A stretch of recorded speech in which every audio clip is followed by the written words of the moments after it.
ದೇವರು ನಮ್ಮೆಲ್ಲರ ಸಂಗಡ ಮಾತಾಡ್ಲಿ. ದೇವರು ಒಳ್ಳೆಯವನಾಗಿದ್ದಾನ. ಅವನ ಮಹಿಮೆಯಲ್ಲಿ ಚಲಿಸ್ತಾ ಇದ್ದ, ಅವನ ಕರ ಇಲ್ಲಿ ಚಲಿಸ್ತಾ ಇದ್ದ. ಹಲ್ಲೆಲೂಯ. ಆತನ ಮಹಿಮೆ ಇಲ್ಲಿ ಚಲಿಸ್ತಾ ಇದೆ. Praise the Lord. ಸರಿ, ದೇವರು ಕೊಟ್ಟಿರುವಂತಹ ವಾಗ್ದಾನದ ಕಡೆಗೆ, ವಚನದ ಕಡೆಗೆ, ಆಲೋಚನೆ ಕಡೆಗೆ ನಾವು ಓಡಿ ಹೋಗೋಣ. ನಾವೆಲ್ಲರೂ ತೆಗೆದುಕೊಳ್ಳೋಣ ಅರಣ್ಯಕಾಂಡ 20ನೇ ಅಧ್ಯಾಯ. ಅರಣ್ಯಕಾಂಡ 20ನೇ ಅಧ್ಯಾಯ 4-5 ವಾಕ್ಯಗಳನ್ನು ಓದಿ ಸಹಾಯ ಮಾಡ್ರಿ.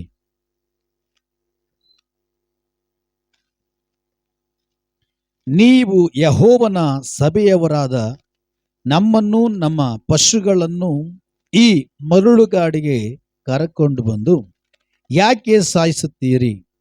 ನಮ್ಮನ್ನು ಐಗುಪ್ತ ದೇಶದಿಂದ ಬರಮಾಡಿ ಈ ಕೆಟ್ಟ ಸ್ಥಳಕ್ಕೆ ಯಾಕೆ ಕರಕೊಂಡು ಬಂದೀರಿ? ಈ ನೆಲದಲ್ಲಿ ಯಾವ ಧಾನ್ಯವೂ ಬೆಳೆಯೂ ಇಲ್ಲ, ಮತ್ತು ಅಂಜೂರವೂ ಇಲ್ಲ, ದ್ರಾಕ್ಷಿಯೂ ಇಲ್ಲ, ದಾಳಿಂಬೆಯೂ ಇಲ್ಲ, ಕುಡಿಯುವುದಕ್ಕೆ ನೀರಾದರೂ ಇಲ್ಲ ಎಂದು ಹೇಳಿದರು. Hallelujah, hallelujah. ಎಲ್ಲ ಎಚ್ಚರವಾಗಿದ್ರಿ? ಪಕ್ಕದಲ್ಲಿ ತಟ್ಟಿ ಹೇಳ್ರಿ, ಯಾರು ನಿದ್ದೆ ಮಾಡಬೇಡ್ರಿ. ಹಲ್ಲೆಲೂಯ. ಆ ನಿದ್ದೆ, ದೇವರ ವಾಕ್ಯ ಕೇಳುವಾಗ ನಿದ್ದೆ ಮಾಡಿದ್ರು ಕೂಡ ಒಂದು ಶಾಪನೇ. ಹಲ್ಲೆಲೂಯ. ಯಾಕಂದ್ರೆ ದೇವರ ವಾಕ್ಯ ಬೀಳ್ತದೆ, ದೇವರ ಕಾರ್ಯಗಳಲ್ಲಿ ಅಲಸ್ಯಗಾರರು. ದೇವರ ವಾಕ್ಯ ಹೇಳ್ತದೆ, ದೇವರ ಕಾರ್ಯಗಳಲ್ಲಿ, ದೇವರ ವಿಷಯಗಳಲ್ಲಿ ಅಲಸ್ಯಗಾರರು ಶಾಪಗ್ರಸ್ತರು ಅಂತ ದೇವರ ವಾಕ್ಯ ಹೇಳ್ತದೆ. ಹಲ್ಲೆಲೂಯ. ಆದ ಕಾರಣದಿಂದ ನಾ ಬರೋದೇ ಒಂದು 2 ಅವರ್ 3 ಅವರ್ ಆಲಯಕ್ಕೆ ಬರೋರು. ವಿಶ್ವಾಸಿಗಳು ವಾರಕ್ಕೊಂದ್ಸಾರಿ ಬರ್ತಾರೆ, ಕೆಲವರು ಬರೋರು ಶುಕ್ರವಾರ ಬರ್ತಾರೆ. ನಮ್ಮ ಸಭೆಯಲ್ಲಿ 2 ಪ್ರೇಯರು, ಒಂದು ಶುಕ್ರವಾರ ಇಲ್ಲ ಒಂದು ಭಾನುವಾರ. ಅದು ಬಿಟ್ಟರೆ ತಿಂಗಳಿಗೊಂದ್ಸಾರಿ ಮೊದಲನೇ ಶನಿವಾರ. ಹಲ್ಲೆಲೂಯ. ಅದು ಬಿಟ್ಟರೆ ಯಾರಾದರೂ ಕಾಟೇಜ್ ಮೀಟಿಂಗ್, ಕುಟುಂಬದ ಪ್ರಾರ್ಥನೆ ಇಟ್ಕೊಂತಾರೆ, ಇಲ್ಲಾಂದ್ರೆ ಇಲ್ಲ. ಈಗ ನಮ್ಮ ಸಭೆಯಲ್ಲಿ ನಡೀತಾ ಇರೋದು 2 ಪ್ರಾರ್ಥನೆ. ಈ 2 ಪ್ರಾರ್ಥನೆಗೆ ಈಗ ನೆಟ್ಟಿಗೆ ನಮ್ಮ ಕೈಲಿ ಬರೋಕ್ಕಾಗ್ತಾ ಇಲ್ಲ ಅಂದ್ರೆ, ಇನ್ನು ದೊಡ್ಡ ಸಭೆ ಆಗಿ ಸರ್ವಿಸ್ಗಳು ಜಾಸ್ತಿ ಆಗುವಾಗ, ಕೂಟಗಳು ಜಾಸ್ತಿ ಆಗುವಾಗ ಹೇಗೆ? ಹಲ್ಲೆಲೂಯ. ಅದು ಅತ್ತೆ ಮನೆಗೆ ಬರಂಗೆ ಬರ್ತಾರೆ ಕೆಲವು ಜನರು, ಮಾವನ ಮನೆಗೆ ಬರಂಗೆ ಬರ್ತಾರೆ ಕೆಲವು ಜನರು ಮದುವೆ ಮನೆಗೆ ಬಂದಂಗೆ ಬರ್ತಾರೆ. ಹಲ್ಲೆಲೂಯ. ಪ್ರೇಯರ್ ಇರೋದು ಎಷ್ಟು ಗಂಟೆಗೆ? 8:30. ಇವ್ರು ಬರೋದು ಎಷ್ಟು ಗಂಟೆಗೆ? 9 ಗಂಟೆಗೆ. ಯಾಕೆ? ಮದುವೆ ಮನೆಗೆ, ಮಾವನ ಮನೆಗೆ, ಅತ್ತೆ ಮನೆಗೆ ಬರಂಗೆ ಬರ್ತಾರೆ ದೇವರ ಆಲಯಕ್ಕೆ. ಆ ವಿಷಯದಲ್ಲೂ ಕೂಡ ನಾವು ನೆಟ್ಟಗೆ ಆಗಬೇಕು. ಹಲ್ಲೆಲೂಯ. 1/4 ಗಂಟೆ ಮುಂಚೆನೆ ದೇವರ ಸನ್ನಿಧಾನದಲ್ಲಿ ಕೂತ್ಕೊಬೇಕು. 1/4 ಗಂಟೆ ಮುಂಚೆನೆ ದೇವ್ರ ಬರೋಕ್ಕಿಂತ ಮುಂಚೆ ನಾವು ಕೂತ್ಕೊಳ್ಬೇಕು. ಹಲ್ಲೆಲೂಯ. ದೇವ್ರು ನಿಮ್ಮನ್ನು ಆಶೀರ್ವಾದ ಮಾಡಲಿ. ನಾನು ಆ ಕಡೆ ಹೋಗ್ಲಿಕ್ಕೆ ಇಷ್ಟಪಡಲ್ಲ. ಸಮಯ ಸುಮ್ಮನೆ ವೇಸ್ಟ್ ಆಗ್ತದೆ. ಸಮಯ ವೇಸ್ಟ್ ಮಾಡ್ಲಿಕ್ಕೆ ಇಷ್ಟಪಡಲ್ಲ. ನೇರವಾಗಿ ನಾನು ದೇವ್ರ ವಾಕ್ಯದ ಕಡೆ ಹೋಗ್ಲಿಕ್ಕೆ ಇಷ್ಟಪಡ್ತೀನಿ. ನೀವೆಲ್ಲರೂ ಪ್ರಾರ್ಥನೆ ಒಂದಕ್ಕೆ ಕೂತ್ಕೊಂಡ್ರೆ ವಾಕ್ಯ ನಿಮಗಾಗಿ ಹೊರಡುತ್ತೆ. ಹೆಣ್ಮಕ್ಳು ಮಾತ್ರ ಆಮೇನ್. ಹಲ್ಲೆಲೂಯ. ನೀವು ಪ್ರಾರ್ಥನೆ ಒಂದು ಕೂತ್ಕೊಂಡ್ರೆ ದೇವ್ರ ವಾಕ್ಯ ನಿಮಗಾಗಿ ಹೊರಡುತ್ತೆ. Hallelujah, hallelujah. ದೇವರ ವಾಕ್ಯ ದೇವರಿಂದ ಹೊರಡುವಾಗ, ದೇವರ ವಾಕ್ಯ ದೇವರ ಮಹಿಮೆಯಿಂದ ಹೊರಡುವಾಗ, ದೇವರ ವಾಕ್ಯ ದೇವರ ಆತ್ಮನಿಂದ ಹೊರಡುವಾಗ, ಅದು ನೀವು ಸ್ವೀಕಾರ ಮಾಡೋ ರೀತಿಯಲ್ಲಿ ಸ್ವೀಕಾರ ಮಾಡಿದ್ರೆ ನಿಮ್ಮ ಒಳಗಡೆ ಆ ವಾಕ್ಯ ಕೆಲಸ ಮಾಡುತ್ತೆ.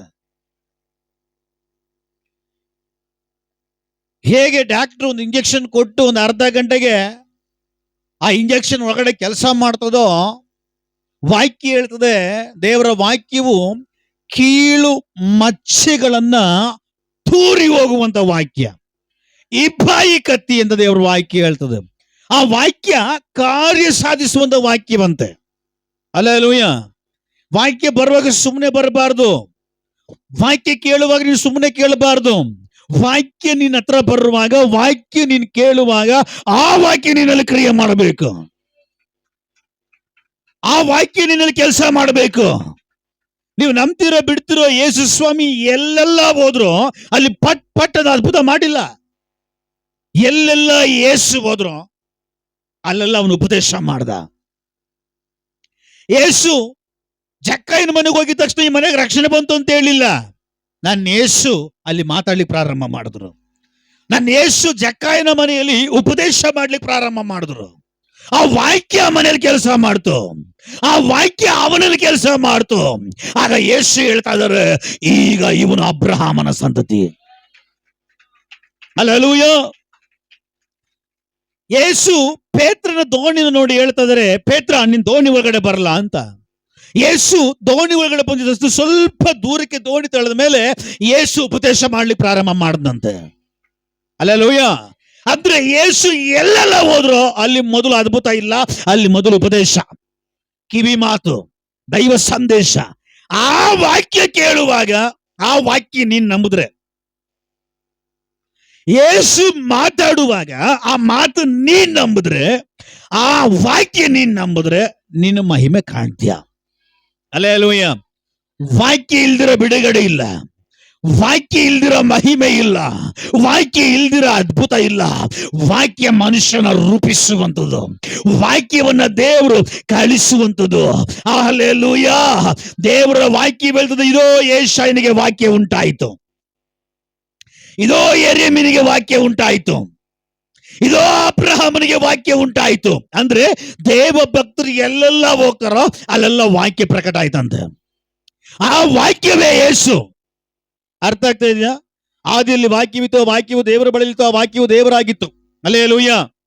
ಆದಿಯಲ್ಲಿ ವಾಕ್ಯವಿತ್ತು, ಆ ವಾಕ್ಯವು ದೇವರ ಬಳಿಲಿತ್ತು, ಆ ವಾಕ್ಯವು ದೇವರಾಗಿತ್ತು. ಅಂದ್ರೆ ಈ ವಾಕ್ಯ ನಿಮ್ಮ ಹತ್ರ ಬರುವಾಗ ಸುಮ್ಮನೆ ವಾಕ್ಯವಾಗಿ ಬರಲ್ಲ, ಅದು ದೇವರಾಗಿ ಬರ್ತದೆ. ಆದ್ರೆ ಯೇಸು ಹೇಳ್ತಾರೆ, ನೀನ್ ನಂಬಿದ್ರೆ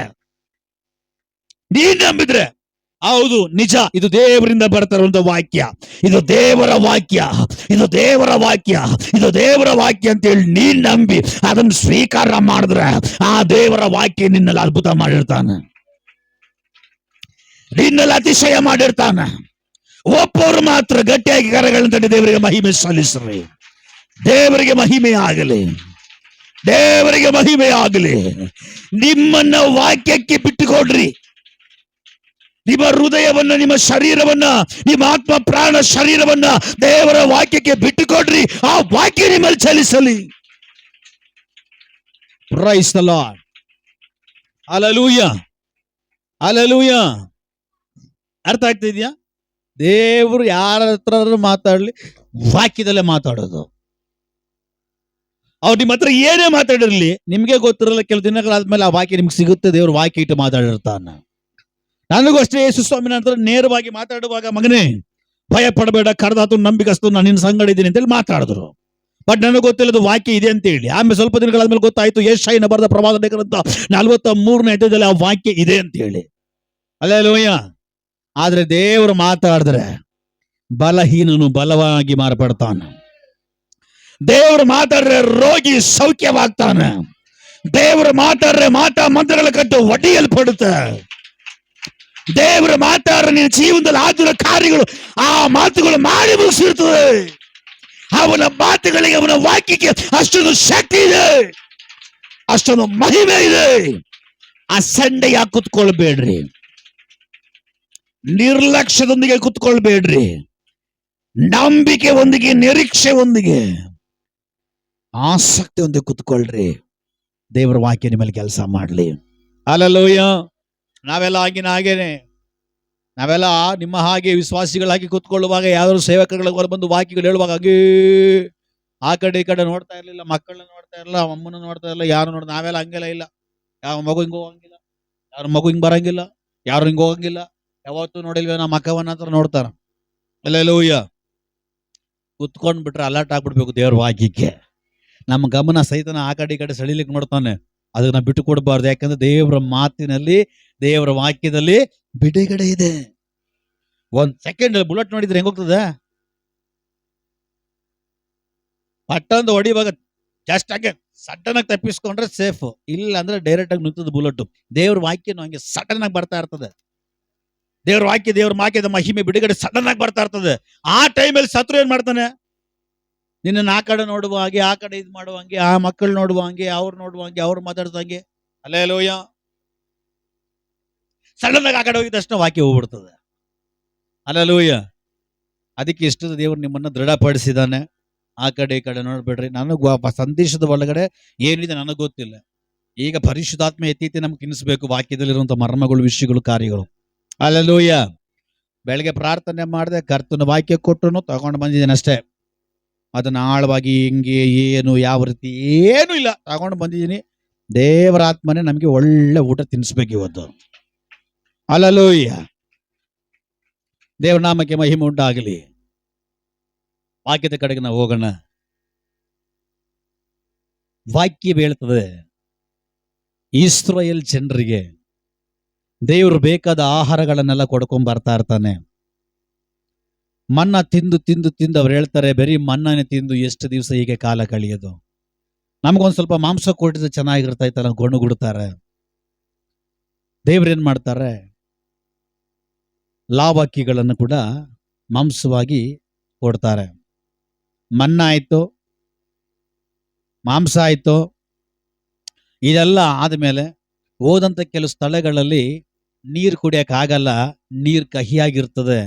ಅವಾಗೂ ಗೊಣಗುಡ್ತಾರೆ, ಏನಪ್ಪ ಮಾಂಸ ಕೊಟ್ಟೆ, ಮನ್ನ ಕೊಟ್ಟೆ, ಆ ಪ್ರದೇಶಗಳನ್ನ ನಾವು ಹೋಗುವಾಗ ಆ ಪ್ರದೇಶಗಳಲ್ಲಿ ನಾವು ಗೂಡರ ಹಾಕುವಂತ ಸ್ಥಳಗಳಿರುವಂತ ನೀರು ಕುಡಿಯಕ್ಕಾಗಲ್ಲ, ಕಹಿ ಅಂತ ಹೇಳುವಾಗ ಮಾರಾದ ನೀರುಗಳನ್ನ ದೇವರು ಸಿಹಿಯಾಗಿ ಮಾಡಿದ್ದಾನೆ. ಇಷ್ಟೆಲ್ಲ ಆಯ್ತು. ಇಷ್ಟೆಲ್ಲ ಆದ್ಮೇಲೂ ಕೂಡ ಅವ್ರು ನಡ್ಕೊಂಡು ಹೋಗ್ತಾ ಇದ್ದಾರೆ. ಅವ್ರು ಪ್ರಯಾಣ ಪ್ರಾರಂಭ ಮಾಡಿ ಸುಮಾರು ವರ್ಷಗಳಾಯ್ತು. ಈಗ ನೀವು ಲೆಕ್ಕ ಹಾಕೊಳ್ರಿ, ಅವ್ರ ಹತ್ರ ಮಕ್ಕಳಿದ್ದಾರೆ.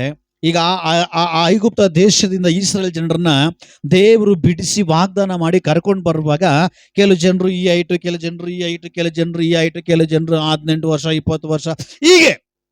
ಆದ್ರೆ ಬಂದು ದೇವರು ಆ ಅರಣ್ಯದಿಂದ ಅಥವಾ ಆ ಐಗುಪ್ತ ದೇಶದಿಂದ ಬಿಡಿಸಿ ಕರ್ಕೊಂಡು ಬಂದು ಸುಮಾರು ದಿವಸಗಳಾಯ್ತು. ಆಲೋಚನೆ ಮಾಡ್ರಿ, ಜನಗಳನ್ನ ಅಲ್ಲಿಂದ ಬಿಡಿಸಿ ಕರ್ಕೊಂಡು ಬಂದು ಸುಮಾರು ದಿವಸಗಳಾಯ್ತು. ಕೆಲವು ಮಕ್ಕಳು ಕೈ ಮಕ್ಕಳು, ಹಾಲು ಕುಡಿಯೋ ಮಕ್ಕಳು, ಕೆಲವು ಮಕ್ಕಳು ಚಿಕ್ಕ ಮಕ್ಕಳು, ಕೆಲವು ಜನರು ಯವ್ವನಸ್ಥರು. ಸುಮಾರು ವರ್ಷಗಳು, 40 ವರ್ಷ ಪ್ರಯಾಣ ಅರಣ್ಯದಲ್ಲಿ. ಈಗ ಒಂದು 5 ವರ್ಷದಲ್ಲಿ ಈ ಮಕ್ಕಳು ಯಾರು ಬೆಳೆದೇ ಇಲ್ವಾ? ಯವ್ವನಸ್ಥರು ಯಾರು ಬೆಳೆದೇ ಇಲ್ವಾ? ಎತ್ತರವಾಗಿ ಬೆಳವಣಿಗೆ ಆಗಿಲ್ವಾ? ಬೆಳವಣಿಗೆ ಆಯ್ತು. ಆದ್ರೆ ಇವ್ರು ಹೋಗುವಂತ ಮಾರ್ಗಗಳಲ್ಲಿ ಯಾವ ಚಪ್ಪಲಿ ಅಂಗಡಿ ಇಲ್ಲ, ಯಾವ ಬಟ್ಟೆ ಅಂಗಡಿನೂ ಇಲ್ಲ. ಹಲ್ಲೆಲೂಯಾ. ಅರ್ಥ ಆಗ್ತಾ ಇದೆಯಾ?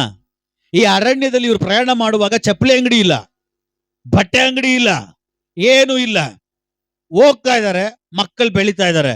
ವಾಕ್ಯ ಹೇಳ್ತದೆ ಸ್ಪಷ್ಟವಾಗಿ, ಯಾವ ಮಗು ಬೆಳೀತೋ ಆ ಐಗುಪ್ತ ದೇಶದಲ್ಲಿ ದೇವ್ರು ಬಿಡಿಸ್ಕೊಂಡು ಬರುವಾಗ ಯಾವ ಚಪ್ಪಲಿ ಇವ್ರು ಹಾಕೊಂಡಿದ್ರು ಆ ಚಪ್ಪಲಿ ಕೂಡ ಸೌದಿಲ್ವಂತೆ. ಇವ್ರು ನಡ್ಕೊಂಡು ಪ್ರಯಾಣ ಮಾಡ್ಕೊಂಡು ಅನೇಕ ವರ್ಷಗಳಾಗ್ತದೆ. ಮಕ್ಕಳು ಬೆಳೀತಾ ಇದ್ದಾರೆ. ಮಕ್ಕಳು ಬೆಳೀತಾ ಬೆಳೀತಾ ಅವ್ರ ಕಾಲಲ್ಲಿರೋ ಚಪ್ಪಲಿ ಕೂಡ ಬೆಳೀತಾ ಇದೆ. ಯಾರಾದ್ರೂ ಇಂಥ ಒಂದು ಚಪ್ಪಲಿ ತಯಾರು ಮಾಡಕ್ ಆಗುತ್ತಾ ರೀ? ಬೆಳೆಯುವಂತ ಚಪ್ಪಲಿ ತಯಾರು ಮಾಡಕ್ ಯಾರಿಗಿಂತ ಆಗ್ತದ? ಹಲ್ಲೆಲೂಯಾ. ದೇವರ ಮಕ್ಕಳನ್ನ ದೇವರು ಐಗುಪ್ತ ದೇಶದಿಂದ ಬಿಡಿಸಿಕೊಂಡು ಬಂದು ಅವ್ರ ಜೀವನದಲ್ಲಿ ಅವರ ಅದ್ಭುತದ ಅವರ ಕುಟುಂಬದಲ್ಲಿ ಅವರ ಅಪ್ಪ ಆಗಲಿ, ಅವರ ಅಮ್ಮ ಆಗಲಿ, ಅಕ್ಕ ಆಗಲಿ, ತಂಗಿ ಆಗಲಿ, ರಿಲೇಷನ್ ಆಗಲಿ, ಯಾರೇ ಆಗಲಿ, ಆ ಫರೋಹನನ್ನಾಗಲಿ ಅಂತ ಒಂದು ಅದ್ಭುತ ಮಾಡಕ್ಕೆ ಆಗದೆ ಇರುವಂಥದ್ದು, ಅಂತ ಸೂಕ್ಷ್ಮವಾಗಿ ಕಾಯ್ಲಿಕ್ಕೆ ಆಗದೆ ಇರುವಂಥದ್ದು, ಅಂತ ಸೂಪರ್ ಆಗಿ ನೋಡಕೊಳ್ಳಕ್ಕೆ ಆಗದೆ ಇರುವಂಥದ್ದನ್ನ ನನ್ನ ದೇವರು ಇಸ್ರಾಯೇಲ್ ಜನರನ್ನ ಬಿಡಿಸ್ಕೊಂಡು ಬಂದ ಮೇಲೆ ಅಷ್ಟು ಸೂಕ್ಷ್ಮವಾಗಿ ನಡೆಸ್ತಾ ಇದ್ದಾನೆ. ಇದಕ್ಕಿಂತ ಏನ್ ಬೇಕು? ಅವ್ರ ಜನರು ಬೆಳೀತಾ ಇದ್ದಾರೆ, ಚಪ್ಪಲಿ ಬೆಳೀತಾ ಇದೆ. ಜನರು ಬೆಳೀತಾ ಇದ್ದಾರೆ, ಬಟ್ಟೆನೂ ಉದ್ದ ಆಗ್ತಾ ಇದೆ. Hallelujah, hallelujah. ಅರ್ಥ ಆಗ್ತಾ ಇದೆಯಾ? ಅವ್ರು ಯಾವ ಬಟ್ಟೆ ತೆಗೆದುಕೊಂಡು ಹೊರಗಡೆ ಬಂದ್ರೋ, ಇಲ್ಲಿಂದ ಆ ದಡಕ್ಕೆ ಯಾವ ವಾಗ್ದಾನ ದೇಶಕ್ಕೆ ಹೋಗಿ ಸೇರೋವರೆಗೂ ಅದೇ ಬಟ್ಟೆಯಲ್ಲಿದ್ದಾರೆ. ಬಟ್ಟೆ ಅರ್ದಿಲ್ಲ, ಬಟ್ಟೆ ಕೊಳಕಾಗಿಲ್ಲ, ಬಟ್ಟೆ ಚಿಕ್ಕದಾಗಿಲ್ಲ, ಬಟ್ಟೆ ತುಂಡ ಆಗಿಲ್ಲ.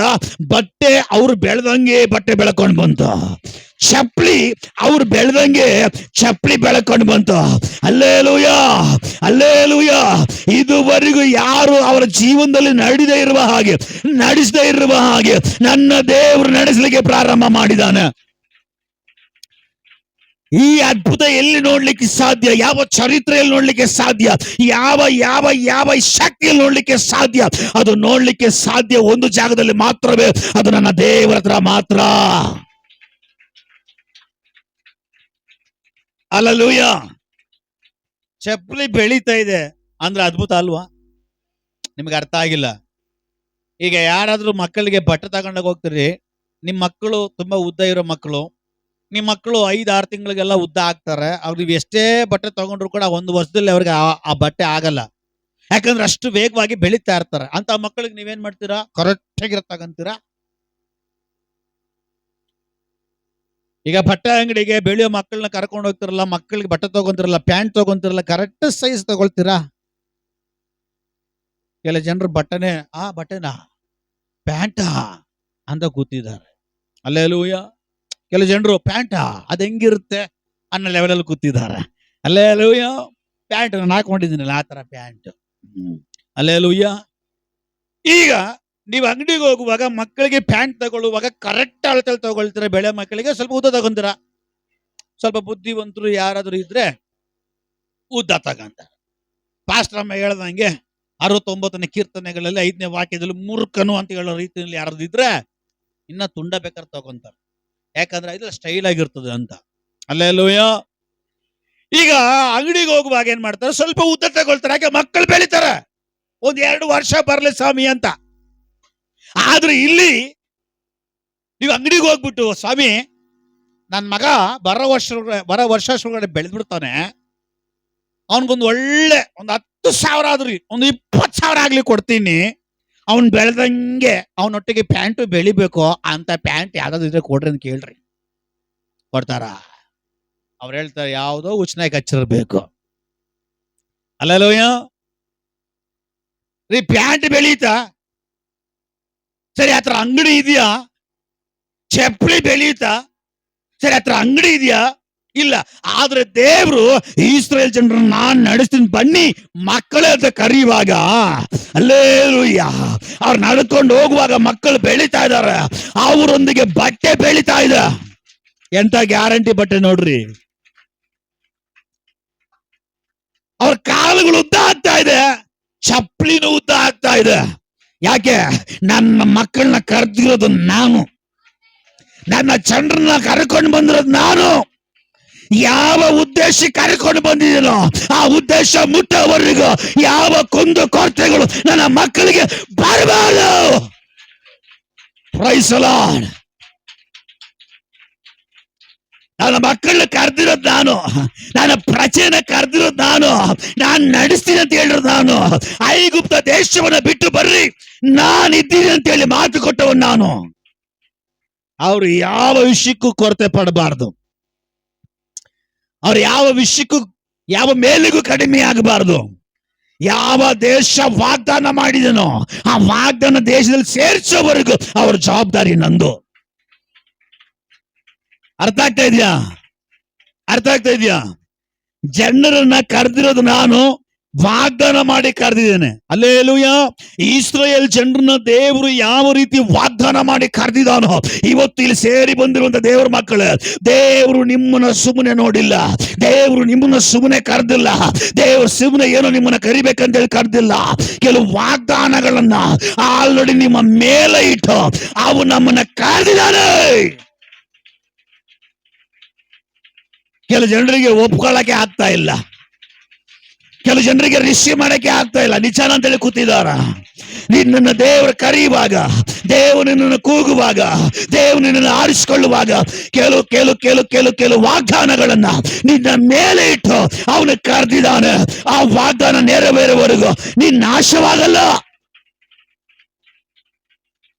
ಆ ವಾಗ್ದಾನ ನಿನ್ನಲ್ಲಿ ನೆರವೇರುವವರೆಗೂ ನಿನಗೆ ಬೇಕಾಗಿರೋ ಸಕಲ ಅಗತ್ಯತೆಗಳನ್ನ ಅವನು ನೋಡ್ಕೊಳ್ತಾನೆ. ಅದಕ್ಕೆ ಅವನು ಹೇಳ್ತಾನೆ, ಆಕಾಶದಲ್ಲಿ ಹಾರಾಡುವಂತ ಹಕ್ಕಿಗಳನ್ನ ನೋಡ್ರಿ, ಅದು ಬಿತ್ತಲ್ಲ, ಅದು ಕೊಯ್ಯಲ್ಲ, ಅದಕ್ಕೆ ಹೊಲ ಇಲ್ಲ, ಆದ್ರೂ ಕೂಡ ಅವುಗಳನ್ನ ಆ ದಿನಕ್ಕೆ ಬೇಕಾಗಿರೋದನ್ನು ಕೊಟ್ಟು ಸಾಕಿ ಸಲುವುದಕ್ಕೆ ನನಗೆ ಸಾಮರ್ಥ್ಯ ಇದ್ರೆ, ಅವುಗಳ ಮೇಲೆ ವಾಗ್ದಾನ ಇಲ್ಲ, ನಿಮ್ಮ ಮೇಲೆ ವಾಗ್ದಾನ ಇದೆ.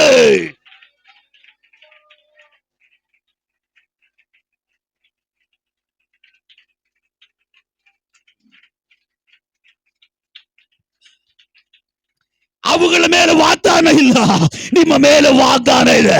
ಯಾವ ಪಕ್ಷಿ ಪ್ರಾಣಿಗಳ ಮೇಲೆ ವಾಗ್ದಾನ ಇಲ್ಲ, ಆದ್ರೂ ಕೂಡ ಆ ಪಕ್ಷಿ ಪ್ರಾಣಿಗಳನ್ನು ನನ್ನ ದೇವರು ಸಾಕಿ ಸಲುವುದಕ್ಕೆ ಸರ್ವಶಕ್ತನಾಗಿದ್ರೆ, ಅಲ್ಲೇಲೂಯ, ಆ ಪಕ್ಷಿ ಪ್ರಾಣಿಗಳನ್ನ ಅಷ್ಟೊಂದು ಕೇರ್ ಮಾಡೋದಾದ್ರೆ ದೇವ್ರ ಮಕ್ಕಳೇ, ದೇವ್ರ ಮಕ್ಕಳ, ನಾವು ಸಾಧಾರಣವಾದವರಲ್ಲ, ದೇವರಿಂದ ಸೃಷ್ಟಿಸಲ್ಪಟ್ಟ ಸೃಷ್ಟಿಗಳಾಗಿದ್ದೇವೆ. ತನ್ನ ಶ್ವಾಸವನ್ನು ನಮ್ಮ ಒಳಗಡೆ ಊದಿದಾನ, ತನ್ನ ಹೋಲಿಕೆಗೆ ಸರಿಯಾಗಿ ನಮ್ಮನ್ನು ಸೃಷ್ಟಿ ಮಾಡಿದಾನ. ನೀವು ಸಾಧಾರಣವಾದವರಲ್ಲ. ನೀವು ತಿಳ್ಕೊಳ್ಬಹುದು, ನಾನು ಯೇಸುವನ್ನು ನಂಬುದೆ, ಯೇಸು ನನ್ನನ್ನು ಕಂಡುಕೊಂಡ್ರು, ಯೇಸು ನನ್ನನ್ನು ಆರಿಸ್ಕೊಂಡ್ರು, ನನ್ನ ಕುಟುಂಬದಲ್ಲಿ ನನ್ನ ಒಬ್ಬಳನ್ನು ದೇವರು ಆರಿಸ್ಕೊಂಡ್ರು, ನನ್ನ ಕುಟುಂಬದಲ್ಲಿ ನನ್ನ ಒಬ್ಬಳನ್ನು ದೇವರು ಆರಿಸ್ಕೊಂಡ್ರು. ಈಗ ನಾನು ದೇವರ ಚಿತ್ತದಲ್ಲಿ, ದೇವರ ಮಾರ್ಗದಲ್ಲಿ, ಪರಿಶುದ್ಧವಾದ ಮಾರ್ಗದಲ್ಲಿ, ಪರಿಶುದ್ಧವಾದ ದಾರಿಯಲ್ಲಿ ನಾನು ಪ್ರಯಾಣ ಮಾಡ್ತಾ ಇದ್ದೇನೆ. ನನಗೆ ಯಾಕೆ ಈ ಕಷ್ಟ, ನನಗೆ ಯಾಕೆ ಈ ಹೋರಾಟ? ಬಟ್ ಈ ಕಷ್ಟ, ಈ ಹೋರಾಟ ನಮ್ಮನ್ನ ಪ್ರಿಪೇರ್ ಮಾಡ್ಲಿಕ್ಕೆ, ನಮ್ಮನ್ನು ಸಿದ್ಧ ಮಾಡ್ಲಿಕ್ಕೆ, ನಮ್ಮನ್ನು ರೆಡಿ ಮಾಡ್ಲಿಕ್ಕೆ. ಬಟ್ ಕಷ್ಟ ಇದೆ, ಹೋರಾಟ ಇದೆ ಅಂತ ಹೇಳ್ಬಿಟ್ಟು ಬಟ್ಟೆ ಇಲ್ಲ ಅಂತ ಹೇಳಿ ನಾವಿಲ್ವಲ್ಲ, ಊಟ ಇಲ್ಲ ಅಂತ ಹೇಳಿ ನಾವಿಲ್ವಲ್ಲ, ನಿದ್ದೆ ಇಲ್ಲ ಅಂತ ಹೇಳಿ ಇಲ್ವಲ್ಲ, ಒಳ್ಳೆ ರೀತಿ ನಿದ್ದೆ ಮಾಡ್ತಾ ಇದ್ದೇವೆ, ಟೈಮ್ ಸರಿಯಾಗಿ ಊಟ ನಮಗೆ ಸಿಗ್ತಾ ಇದೆ, ಒಳ್ಳೆ ರೀತಿ ಬಟ್ಟೆ ಹಾಕ್ತಾ ಇದ್ದೇವೆ. ಬಟ್ ಆದ್ರೂ ಕಷ್ಟ ಯಾಕೆ? ದೇವರು ನಮ್ಮನ್ನ ಸರಿಪಡಿಸ್ತಾ ಇದ್ದಾನೆ, ದೇವರು ನಮ್ಮನ್ನು ತಿದ್ದುತ್ತಾ ಇದ್ದಾನೆ. ದೇವರು ನಮ್ಮನ್ನು ತಿದ್ದಿ ಹೋಗಿ ಮುಟ್ಟಬೇಕಾದಂತ ಆ ದರ್ಶನದಲ್ಲಿ, ಆ ವಾಗ್ದಾನದಲ್ಲಿ ಸೇರಿಸುವ ಜವಾಬ್ದಾರಿ ಹೌದು. Hallelujah, praise the Lord, praise the Lord, hallelujah. ಕೆಲವು ಜನರು ಹಾಗೇನೆ, ನಾನು ಯೇಸುವಿನ ಬಲವಾಗಿ ನಂಬ್ತಾ ಇದ್ದೀನಿ, ಎಲ್ರು ಪ್ರೀತಿ ಮಾಡೋದಕ್ಕಿಂತ ಹೆಚ್ಚಾಗಿ ನಾನು ಯೇಸುವನ್ನ ಪ್ರೀತಿಸ್ತಾ ಇದ್ದೀನಿ. ಯಾವಾಗೆಲ್ಲ ಪ್ರಾರ್ಥನೆ ಇಡ್ತಾರೋ ಒಂದು ಪ್ರಾರ್ಥನೆಗಳನ್ನ ತಪ್ಪಿಸ್ಕೊಳ್ಳಲ್ಲ, ಎಲ್ಲ ಪ್ರಾರ್ಥನೆಗೆ ನಾನು ಹೋಗ್ತೀನಿ. ನಾನು ಆತ್ಮಿಕದಲ್ಲಿ ಆತ್ಮಿಕ ವೀರನಾಗಿ ವೀರಾಂಗಿಣಿ ಆಗಿದ್ದೀನಿ. ಆದ್ರೂ ಕೂಡ ಈ ಪ್ರಯಾಣ ಯಾಕೆ ಈ ಕಷ್ಟ? ಈ ಪ್ರಯಾಣದಲ್ಲಿ ಒಂದು ಆಶೀರ್ವಾದ ಇಲ್ವಾ? ಒಂದು ಸಮೃದ್ಧಿ ಇಲ್ವಾ? ಒಂದು ಬೆಳವಣಿಗೆ ಇಲ್ವಾ? ಅವ್ರ ಬಟ್ಟೆನೇ ಬೆಳಿತಂತೆ, ಅವ್ರ ಚಪ್ಪಲಿನೇ ಬೆಳಿತಂತೆ. ಅವನು ನನ್ನ ಕರೆದಿರೋದು ಎಲ್ಲಿಂದ ಗೊತ್ತಾ? ಅವನು ನಿನ್ನ ಕಂಡಿರೋದು ಯಾವ ಜಾಗದಿಂದ ಗೊತ್ತಾ? ಅವನು ನಿನ್ನ ಆರಿಸ್ಕೊಂಡಿರೋದು ಯಾವ ಭಾಗದಿಂದ ಗೊತ್ತಾ? ನಾವು ಶಾಪದ ಮಾರ್ಗದಲ್ಲಿದ್ದವರು, ಮರಣದ ಮಾರ್ಗದಲ್ಲಿದ್ದವರು, ದರಿದ್ರದ ಮಾರ್ಗದಲ್ಲಿದ್ದವರು, ಶಪಿಸಲ್ಪಟ್ಟವರು, ಏಳಿಗೆಯಲ್ಲಿ ಇಲ್ಲದಂತವರು, ಗೊಂಡಿಯಲ್ಲಿ ಕೆಸರಿನಲ್ಲಿ ಬೀಳಲ್ಪಟ್ಟಂತ ಸ್ಥಳದಲ್ಲಿದ್ದಂತ ನಮ್ಮನ್ನ ಆ ಜಾಗದಿಂದ ಅವನು ನಮ್ಮನ್ನು ಕರೆದಿದ್ದಾನ. ಆ ಸ್ಥಿತಿಯಿಂದ ದೇವರು ನಮ್ಮನ್ನ ಕರೆದಿದ್ದಾನ. ಆ ಜಾಗದಲ್ಲಿ ಆ ಅವಸ್ಥೆಯಲ್ಲಿರುವಾಗ ಅವನು ನಮ್ಮನ್ನ ಕಂಡಿದ್ದು, ಆ ದುರವಸ್ಥೆಯಲ್ಲಿ ಬಿದ್ದಿರುವಾಗಲೇ ಅವನು ನಮ್ಮನ್ನ ಬಾಧ ಕರೆದಿದ್ದು. ಅಬ್ರಹಾಮನನ್ನ ಕರೆದಿದ್ದು ದೇವರು ಸುಮ್ಮನೆ ಅಲ್ಲ. ಅಬ್ರಹಾಮನನ್ನ ಕರೆದಂತ ದೇವರು ಇವತ್ತು ನಮ್ಮನ್ನು ಕೂಡ ಈ ಪ್ರಯಾಣಕ್ಕೆ ಕಂಡುಕೊಂಡಿದ್ದಾನೆ. ಹಲ್ಲೆಲೂಯಾ. ನೀನು ದೇವರ ಮಾರ್ಗದಲ್ಲಿ, ದೇವರ ಪ್ರಯಾಣದಲ್ಲಿ, ದೇವರ ಸಾನ್ನಿಧ್ಯದೊಟ್ಟಿಗೆ, ದೇವರ ಮಹಿಮೆಯೊಟ್ಟಿಗೆ ನೀನು ನಡೀತಾ ಇದ್ರೆ ಪ್ರತಿ ಒಂದು ನೋಡಿಕೊಳ್ಳಬೇಕಾಗಿರೋದು ಅವನೇ. Praise the Lord, praise the Lord. ದೇವರು ಯಾರನ್ನ ಕಂಡುಕೊಂಡಿದ್ದಾನೋ, ಇವತ್ತು ಯಾರೆಲ್ಲ ವಿಶ್ವಾಸಿಗಳಾಗಿ ಮಾರ್ಪಟ್ಟಿದ್ದಾರೋ, ದೇವರಲ್ಲಿ ನಂಬಿಗಸ್ತರಾಗಿ ಮಾರ್ಪಟ್ಟಿದ್ದಾರೋ, ದೇವರು ನೇಮಿಸಲ್ಪಟ್ಟಿದ್ದ ಪ್ರಯಾಣದಲ್ಲಿ ಯಾರು ಪ್ರಯಾಣ ಮಾಡ್ತಾ ಇದ್ದಾರೋ ಅಂತವ್ರಿಗೆ ದೇವರು ಹೇಳ್ತಾನೆ, ನಿನ್ನ ಚಿಂತಾಭಾರ ನನ್ನ ಮೇಲೆ ಹಾಕೋ, ನಿನ್ನ ಭೂ ಯಾತ್ರೆಯ ಚಿಂತೆ ನನ್ನ ಮೇಲೆ ಹಾಕೋ. ಕಾರ್ದಿರೋದು ನಾನು, ಕಂಡಿರೋದು ನಾನು, ನಡೆಸ್ತೀನಿ ಬಾ ಅಂತ ಹೇಳಿರೋದು ನಾನು. ಹಲ್ಲೆಲೂಯಾ. ನಡೆಸ್ತೀನಿ ಬಾ ಅಂತ ಕರೆದಿರೋದು ನಾನು. ನಾಳೆ ಚಿಂತೆ ನಿನಗೆ ಬೇಕಾಗಿಲ್ಲ, ನಾಳೆಯ ಚಿಂತೆ ನಿನಗೆ ಅವಶ್ಯಕತೆ ಇಲ್ಲ. ದೇವರು ಹೇಳ್ತಾನೆ, ನೀನ್ ಚಿಂತೆ ಮಾಡಬೇಡ.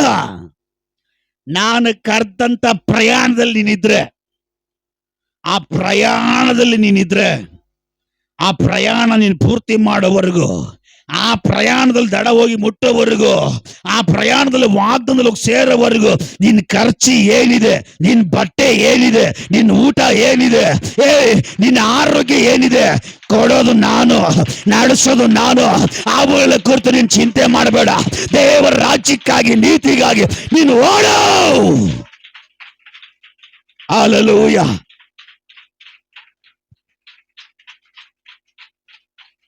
Price the lord.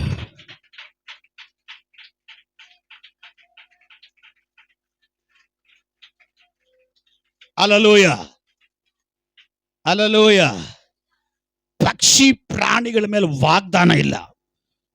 ಅವುಗಳನ್ನೇ ಅಷ್ಟು ಸೂಕ್ಷ್ಮವಾಗಿ ದೇವರು ಕಾದು ಕಣ್ಮರಿಟ್ಟು ಕಾಪಾಡಿ ಅವುಗಳಿಗೆ ಒಳ್ಳೆ ಸೌಂದರ್ಯ ಕೊಟ್ಟು, ಆರೋಗ್ಯ ಕೊಟ್ಟು, ಬಟ್ಟೆ ಕೊಟ್ಟು, ಅವುಗಳಿಗೆ ದಿಸಕ್ಕೆ ಎಷ್ಟು ಬೇಕಷ್ಟು ಆಹಾರ ಕೊಟ್ಟು ಅವುಗಳನ್ನ ದೇವರನ್ನ ನಡೆಸುವುದಕ್ಕೆ ಸಾಮರ್ಥ್ಯ ಉಳ್ಳ ದೇವರಾಗಿದ್ದಾನೆ ಅಂದ್ರೆ, ಸರ್ವಶಕ್ತಿ ಉಳ್ಳ ದೇವರಾಗಿದ್ದಾನೆ ಅಂದ್ರೆ, ಹಲ್ಲೆಲೂಯಾ ರೀ. ನಾವು ಪಕ್ಷಿಗಳು ಪ್ರಾಣಿಗಳು ಅಲ್ಲ ರೀ, ನಾವು ಮನುಷ್ಯರಾಗಿದ್ದೇವೆ. ನಮ್ಮ ಮೇಲೆ ವಾಗ್ದಾನ ಇದೆ. ಯಾರೆಲ್ಲ ಯೇಸುವನ್ನ ಸ್ವಂತ ರಕ್ಷಕನಾಗಿ ದೇವರಾಗಿ ನಂಬಿ ತಂದೆ ಮಗ ಪರಿಶುದ್ಧಾತ್ಮನ ಹೆಸರಿನಲ್ಲಿ ನೀರಿನಲ್ಲಿ ಮುಳುಗಿ ದೀಕ್ಷಾಸ್ಥಾನ ತೆಗೆದುಕೊಂಡಿದ್ದಾರೋ, ದೀಕ್ಷಾಸ್ಥಾನ ತೆಗೆದುಕೊಂಡಿರುವಂತ ಪ್ರತಿ ಒಬ್ಬೊಬ್ಬರ ಮೇಲೂ ದೇವರ ವಾಗ್ದಾನ ಇದೆ. ಅದಕ್ಕೆ ದೇವರ ವಾಕ್ಯ ಸ್ಪಷ್ಟವಾಗಿ ಹೇಳ್ತದೆ. 1 ಥೆಸಲೋನಿಕದವರಿಗೆ 5ನೇ ಅಧ್ಯಾಯದಲ್ಲಿ ವಾಕ್ಯ ಹೇಳ್ತದೆ, ಕರ್ದಾತನು ನಂಬಿಗಸ್ತನು, ನನ್ನ ನಿನ್ನ ಕರೆದಂತ ದೇವರು ನಂಬಿಗಸ್ತನು. ನಿನಗೆ ನಿಶ್ಚಯ ಇದೆಯಾ ನನ್ನ ಕರೆದಿರೋದು ದೇವರು ಅಂತ ಹೇಳಿ? ನಿನಗೆ ನಂಬಿಕೆ ಇದೆಯಾ ನನ್ನ ಕರೆದಿರೋದು ದೇವರು ಅಂತ ಹೇಳಿ? ನಿನಗೆ ನಂಬಿಕೆ ಇದೆಯಾ ನನ್ನ ಮಕ್ಕಳನ್ನ ಕರೆದಿರೋದು ದೇವರು ಅಂತ ಹೇಳಿ? ನಿನಗೆ ನಂಬಿಕೆ ಇದೆಯಾ ನನ್ನ ಕುಟುಂಬವನ್ನ ಕಂಡಿರೋದು ದೇವರು ಅಂತ ಹೇಳಿ? ನಿನಗೆ ನಂಬಿಕೆ ಇದ್ರೆ ಆ ನಂಬಿಕೆಯಲ್ಲಿ ಇವತ್ತೊಂದು ಮಹಿಮೆ ಓ ಓ ಓ ಆ ಮಹಿಮೆ ಪ್ರಕಟವಾಗಲಿ. ಹಾ, ರಬಾ ರಬಾ. ಹೋ ಜೀಸಸ್. ಠಾ ಠಾ ಠಾ ಠಾ ಠಾ ರಬಾ ಬಾಬಾ ದಡಗದಬಾ ರೀಕಮಾನ ಪ್ರೌಢ ಪ್ರಮಾಣ.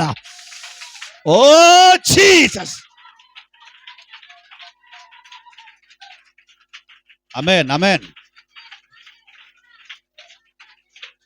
ರಭಾದಡಗದವು ಶಬ್ದವಾದಿಗಾರಗಚ್ಚ ರೀಕಾಮಾನ ಪ್ರೌಢ ಪ್ರಮಾಣ.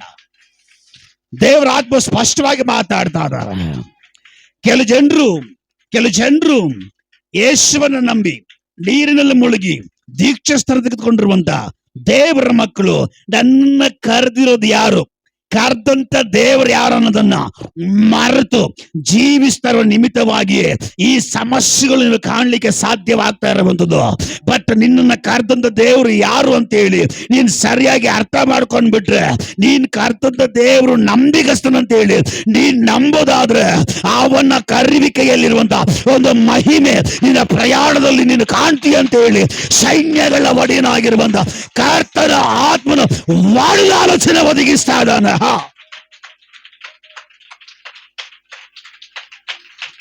ನಿನ್ನ ಕರೆದಿರೋದು ಮನುಷ್ಯ ಅಲ್ಲ, ನಿನ್ನ ಕಂಡಿರೋದು ಮನುಷ್ಯ ಅಲ್ಲ, ನಿನ್ನ ಕರೆದಿರೋದು ಕಂಡಿರೋದು ಅಧಿಕಾರಿ ಅಲ್ಲ, ಈ ಲೋಕದ ಅಧಿಕಾರಿ ಅಲ್ಲ.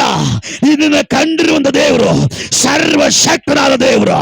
ನಿನ್ನ ಕರೆದಂತ ದೇವರು ಯಾರು ಅಂತ ಹೇಳಿ ನೀನು ಸರಿಯಾಗಿ ಇನ್ನ ತಿಳ್ಕೊಂಡಿಲ್ಲ. ಆದ್ರೆ ದೇವರು ಹೇಳ್ತಾ ಇದ್ದಾರೆ, ಆ ದೇವರನ್ನ ಮೊದಲು ಸರಿಯಾಗಿ ತಿಳ್ಕೋ. ಈ ದೇವರ ಮಹಿಮೆಯ ಕುರಿತು ಸರಿಯಾಗಿ ತಿಳ್ಕೊಂಡ್ಬಿಟ್ರೆ, ಈ ದೇವರ ಶಕ್ತಿ ಕುರಿತು ಸರಿಯಾಗಿ ತಿಳ್ಕೊಂಡ್ಬಿಟ್ರೆ, ಈ ದೇವರ ಕರೆಯುವಿಕೆಯ ನಂಬಿಗಸ್ತಿಕೆ ಕುರಿತು ನೀನ್ ಸರಿಯಾಗಿ ತಿಳ್ಕೊಂಡ್ಬಿಟ್ರೆ, ದೇವರು ಹೇಳ್ತಾ ಇದಾರ, ಇದು ನಾನು ನಿನ್ನ ಕರೆದಂತ ದೇವರು ನಂಬಿಗಸ್ತನಾಗಿದ್ದಾನೆ. ದೇವರು ಮಾತಾಡ್ತಾ ಇದಾರೆ. ಕೆಲವು ಜನರು ನನ್ನನ್ನು ಮರೆತು ಜೀವಿಸ್ತಾ ಇದಾರ, ನನ್ನ ಕರೆಯುವಿಕೆಯನ್ನು ಮರೆತು ಜೀವಿಸ್ತಾ ಇದಾರ, ನನ್ನ ನಾಮದ ಶಕ್ತಿಯನ್ನು ಮರೆತು ಜೀವಿಸ್ತಾ ಇದ್ದಾರೆ. ನನ್ನ ಬಲ ಎಂತದು, ನನ್ನ ಶಕ್ತಿ ಎಂತದು, ನನ್ನ ಕೃಪೆ ಎಂತದು, ನನ್ನ ನಡೆಸುವಿಕೆ ಎಂತದು ಅಂತ ಹೇಳಿ ಮರೆತು ಜೀವಿಸುವ ದೇವ ಜನರೇ, ದೇವರು ಹೇಳ್ತಾ ಇದ್ದಾರೆ, ನಿನ್ನ ಕರೆದಿರೋದು ನಾನು ಇರುವಾತನಾಗಿದ್ದೇನೆ. ನಿನ್ನನ್ನ ಕರೆದಂತ ದೇವರು ಇರುವಂತ ದೇವರು. ರಬಾ ರಬಾ ರಬಾ Jesus.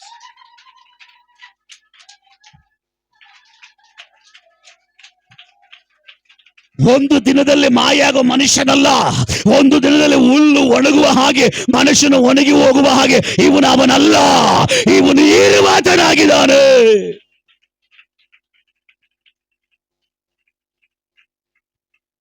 ಮೋಶೆಯನ್ನ ದೇವರು ಕರೀತಾರೆ, ಮೋಶೆ ಬಾ.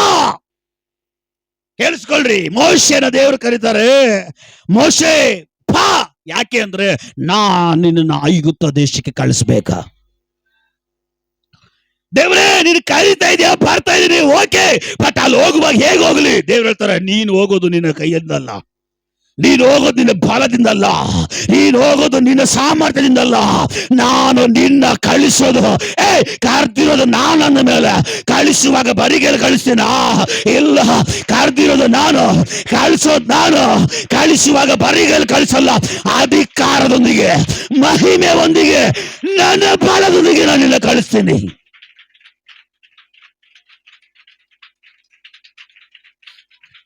ದೇವರು ಮೋಶೆಯನ್ನು ಕಳಿಸುವಾಗ ದೇವರ ಅಧಿಕಾರದ ಕೋಲನ್ನ, ಮಹಿಮೆಯ ಕೋಲನ್ನ, ಶಕ್ತಿಯ ಕೋಲನ್ನ ಅವನ ಕೈಯಲ್ಲಿ ಕೊಟ್ಟು ಕಳಿಸ್ತಾ ಇದ್ದಾನೆ. ಹಲ್ಲೆಲೂಯಾ.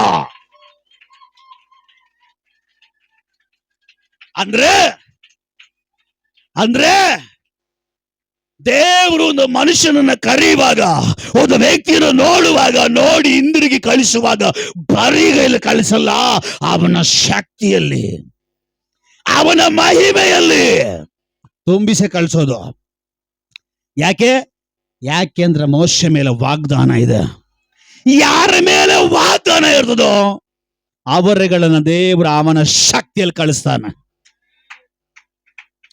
ಯಾರ ಮೇಲೆ ವಾಗ್ದಾನ ಇದೆಯೋ ಅವರನ್ನ ದೇವರು ಅವನ ಮಹಿಮೆಯಿಂದ ಕಳಿಸ್ತಾನ. ರಬಾ ರಬಾ. ಈಗ ಮೋಶೆ ದೇವ್ರ ಹತ್ರ ಹೇಳ್ತಾರೆ, ನೀನು ಕರೆದೇ ಬಂದೆ, ಹೋಗು ಅಂತ ಹೇಳ್ತಾ ಇದೀಯ, ನಾನು ಹೋಗ್ತೀನಿ. ಆದ್ರೆ ಅಲ್ಲಿ ನಿನ್ ದೇವರು ಯಾರು ಅಂತ ನಾನೇನು ಹೇಳಿ, ನಿನ್ನ ಕಳಿಸಿದ ಯಾರು ಅಂತ ನಾನೇನು ಹೇಳಿ ಅಂತ ಮೋಶೆ ಕೇಳ್ತಾನೆ. ಆಗ ದೇವ್ರು ಹೇಳ್ತಾರೆ, ಭಯ ಪಡಬೇಡ, ಕರ್ತಿರೋದು ನಾನೇ ಅಂದ ಮೇಲೆ ನಾನು ಸತ್ತು ಹೋದ ದೇವರಲ್ಲ, ಇರುವಂತ ದೇವರು. ಮೋಶೆ, ನೀನು ಐಗುಪ್ತ ದೇಶಕ್ಕೆ ಹೋದ ಮೇಲೆ ಐಗುಪ್ತ ದೇಶದಲ್ಲಿ ಆ ಜನರು, ಆ ರಾಜ ನಿನ್ನನ್ನು ಕಳಿಸಿದವರು ಯಾರು ಅಂದ್ರೆ ನಾನು ನಿನಗೊಂದು ಹೆಸರು ಕೊಡ್ತೀನಿ, ಆ ಹೆಸರು ತಗೊಂಡೋಗ ಅಲ್ಲಿ ಕೇಳು. ನನ್ನ ಹೆಸರು ನೀನು ಕೊಡ್ತೀನಿ, ಆ ಹೆಸರು ತಗೊಂಡಾಗ ಅಲ್ಲಿ ಹೇಳು. ಹಲ್ಲೆಲೂಯಾ. ಏನಪ್ಪ ಹೆಸರು ಅಂತ ಹೇಳುವಾಗ ವಿಮೋಚನೆ ಕಾಂಡ 3ನೇ ಅಧ್ಯಾಯದಲ್ಲಿ ಆ ವಾಕ್ಯ ಬರ್ತದೆ, ಇರುವಾತನಾಗಿರುವಾತನೇ ಕಳಿಸಿದಾನೆ. Hallelujah, hallelujah. ಇರುವಾತನಾಗಿರುವಾತನೇ ಕಳಿಸಿದಾನೆ. ಅವನೆನ್ನೆ ಇದ್ದಾಗೆ ಇವತ್ತು ಇದ್ದಾಗೆ ನಾಳೆ ಇರುವಾಗೆ ನಿತ್ಯ ನಿರಂತರವು ಯಾರ ಮೇಲೆ ವಾಗ್ದಾನ ಮಾಡಲ್ಪಟ್ಟಿದೆಯೋ ಅವನ ಸಂಗಡ ಇರುವಂತ ದೇವರಾಗಿದ್ದಾರೆ ಈ ದೇವರು. Hallelujah. Praise the Lord, praise the Lord, praise the Lord. ನೀನ್ ಅಂತ್ಯ ನಿನ್ ಮೇಲೆ ವಾಗ್ದಾನ ಇದೆ ಅಂತ ಹೇಳಿ ದೇವರು ಕರ್ತಿರೋದೊಂದು ವಾಗ್ದಾನ. ನೀನ್ ದೇವ್ರು ನಂಬ್ಕೊಂಡು ಬಂದು ಇಲ್ಲಿ ಕೂತಿರೋದೊಂದು ವಾಗ್ದಾನ. ಅಂದ್ರೆ ವಾಗ್ದಾನ ನಿನ್ನ ಮೇಲಿದ್ರೆ ನಿನ್ನ ಸಂಗಡ ದೇವರಿದ್ದಾನೆ. ಅವನು ಇಮ್ಮಾನುವೇಲ್, ಅವನು ನಿನ್ನ ಸಂಗಡ ಇದ್ದಾನೆ, ನಿನ್ನ ಕೂಡ ಇದ್ದಾನೆ, ಅವನು ಇರುವಾತನಾಗಿದ್ದಾನೆ. ಹಲ್ಲೆಲೂಯಾ. ಮೋಶೆ, ಇರುವಾತನಾಗಿರುವಾತನಿದ್ರೆ ಏನ್ ನಡೆಯುತ್ತೆ ಅಂತ ಹೇಳುವಾಗ ಕೋಲು ಆವಾಗಿ ಮಾರ್ಪಡ್ತಾ ಇದೆ. ಆ ಕೋಲು ಅವರ ಅವುಗಳನ್ನ ನುಂಗ್ತಾ ಇದೆ. ಆ ಕೋಲು ನೀರನ್ನ ರಕ್ತ ಮಾಡ್ತಾ ಇದೆ. ದೇವರಿರುವ ಜಾಗದಲ್ಲಿ ಅದ್ಭುತ ನಿನ್ನ ಮೂಲಕವಾಗಿ ಯಾರ ಮೇಲೆ ವಾಗ್ದಾನ ಇದೆಯೋ ಅವನನ್ನ ದೇವರ ಶಕ್ತಿ ಅದ್ಭುತವಾಗಿ ಶತ್ರುವಿನ ಮುಂದಗಡೆ, ವೈರಿಯ ಮುಂದಗಡೆ ನಡೆಸುತ್ತೆ. ಅದು ನಿಶ್ಚಯ, ಅದು ನಿಶ್ಚಯ.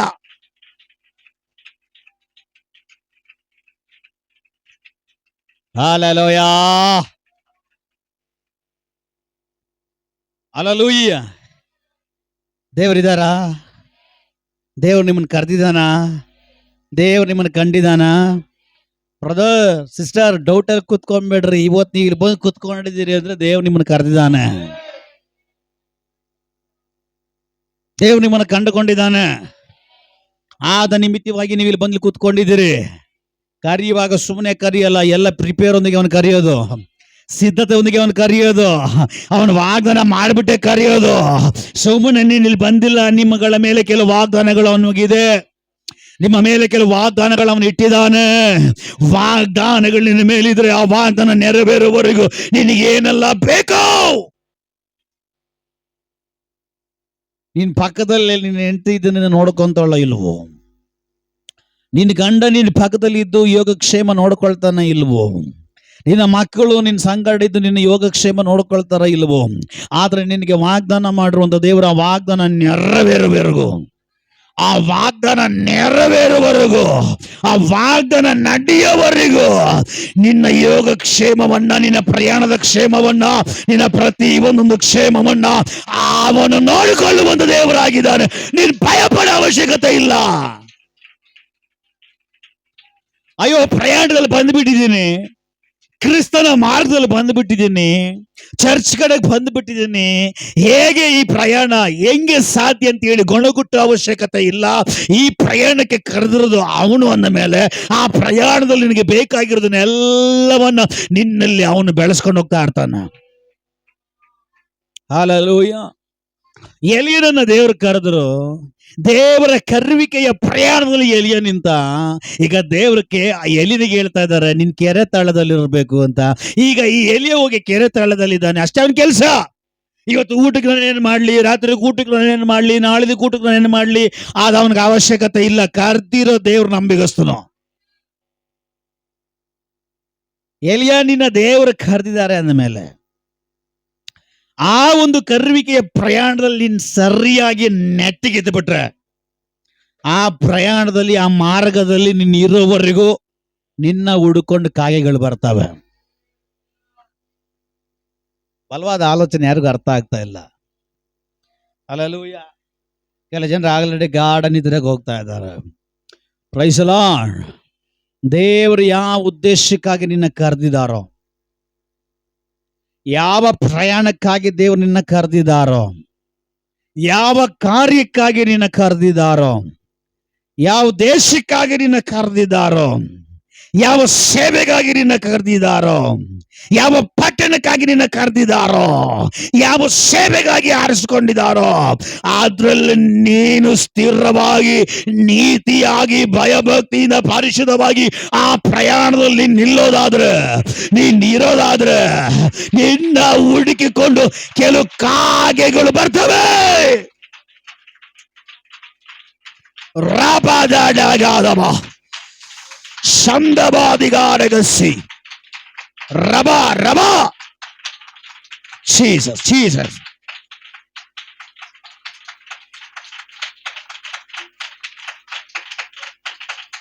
ಎಸ್, ಕೆಲವು ಕಾಗೆ, ಕೆಲವು ಆಶೀರ್ವಾದಗಳು ನಿನಗೆ ಬೇಕಾಗಿರುವುದು ನಿನ್ನ ಅಡ್ರೆಸ್ಗೆ, ನಿನ್ನ ಸ್ಥಳಕ್ಕೆ, ನೀನಿರುವ ಜಾಗಕ್ಕೆ ಅದು ನಿನ್ನ ಹುಡುಕೊಂಡು ಬಂದಿರುತ್ತೆ. ಇದು ದೇವರ ನಡೆಸುವಿಕೆ. Hallelujah, hallelujah. ಎಲಿಯನನ್ನ ದೇವರು ಕರೆದರು. ಆ ಕರುವಿಕೆಯಲ್ಲಿ ಅವನು ನಿಂತ. ಪ್ರಾಣ ಹೋಗುವಂತ ಸಂದರ್ಭ ಬಂತು. ಜಗ್ಗಿಲ್ಲ ಅವನು. ಕೆರೆ ತಳದಲ್ಲಿ ನೀರು ಪತ್ತಿ ಹೋಯ್ತು, ಜಗ್ಗಿಲ್ಲ ಅವನು. ರಾಜನ ಮುಂದ್ಗಡೆ ಕರ್ಕೊಂಡೋಗಿ ನಿಲ್ಲಿಸ್ತೀನಿ ಅಂತ ದೇವರು ಹೇಳಿದ್ರು, ಆದ್ರೂ ಕೂಡ ಅವನ್ ಜಗ್ಗಿಲ್ಲ. ಅವನು ಸ್ಥಿರವಾಗಿ ನಿಂತ. ನನ್ನ ಪ್ರಾಣ ಹೋದ್ರೂ ಪರವಾಗಿಲ್ಲ, ದೇವರು ಕರೆದಿದ್ದಾರೆ, ಆ ಕರುವಿಕೆಯಲ್ಲಿ ನಾನು ಇರ್ತೀನಿ. ದೇವರು ಕರೆದಿದ್ದಾರೆ, ಆ ಕರುವಿಕೆ ನೆರವೇರೋವರೆಗೂ ನಾನು ಅಲ್ಲೇ ನಿಲ್ತೀನಿ. ಊಟ ಇರ್ಲಿ ಇಲ್ದೆ ಹೋಗ್ಲಿ, ಬಟ್ಟೆ ಇರ್ಲಿ ಇಲ್ದೆ ಹೋಗ್ಲಿ, ನನ್ನ ಪ್ರೀತಿ ಮಾಡೋ ಜನಗಳು ಪ್ರೀತಿ ಮಾಡ್ಲಿ ಮಾಡದೆ ಹೋಗ್ಲಿ, ನನ್ನ ಮನೆಗೆ ಸೇರಿಸ್ಕೊಳ್ಳೋ ಜನಗಳು ಮನೆಗೆ ಸೇರಿಸ್ಕೊಳ್ಳದೆ ಹೋಗ್ಲಿ, ನನಗೆ ದುಡ್ಡು ಬರ್ಲಿ ಬರ್ದೆ ಹೋಗ್ಲಿ, ನನಗೆ ಆಸ್ತಿ ಬರ್ಲಿ ಬರ್ದೆ ಹೋಗ್ಲಿ, ನನಗೇನು ಭಾಗ ಬರ್ಲಿ ಬರ್ದೆ ಹೋಗ್ಲಿ, ನಾನು ಮಾತ್ರ ನನ್ನ ಆ ಪ್ರಯಾಣದಿಂದ ಜಗ್ಗಲ್ಲ. ಕಾರಣ ನನ್ನ ಕರೆದಿರುವಂಥದ್ದು ಸರ್ವಶಕ್ತನಾದ ದೇವರು.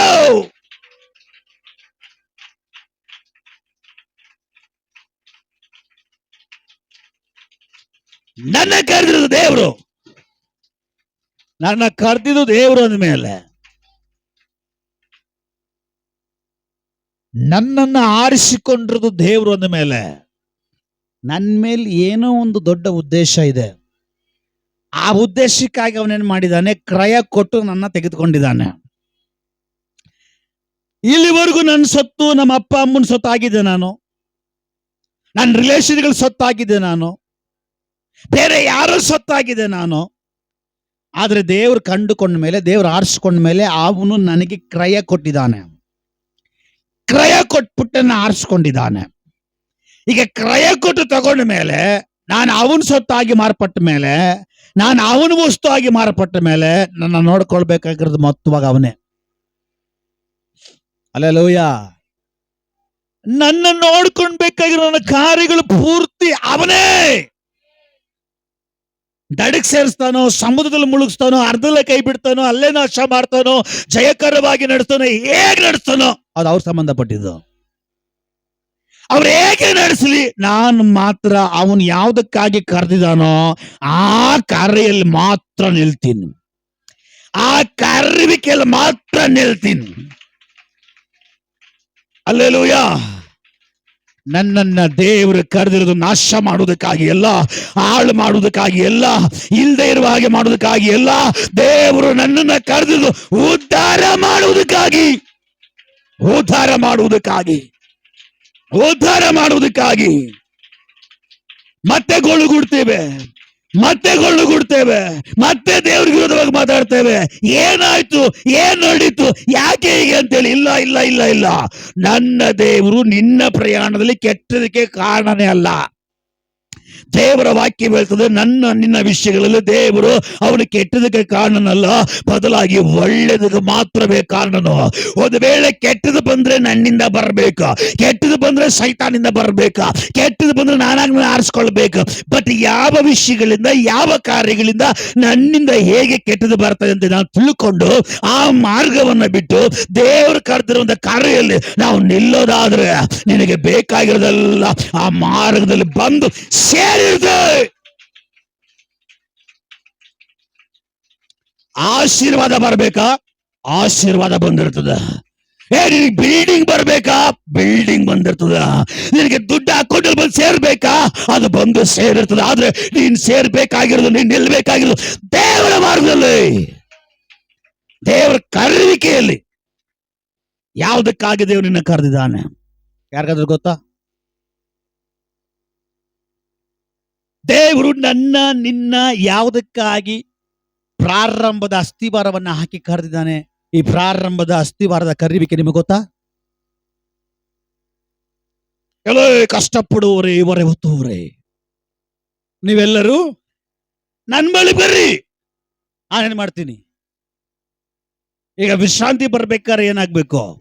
ನನ್ನ ಮೇಲಿರುವಂತ ಹೊರೆ, ಹೌದಾ ಇಲ್ವಾ? ಆ ಹೊರೆ ಏನು? ನೋಡ್ರಿ, ಇದೇ ಗೊತ್ತಿರೋದು ನಮಗೆ. ಹಲ್ಲೆಲೂಯಾ. ಆ ಹೊರೆ ಏನು?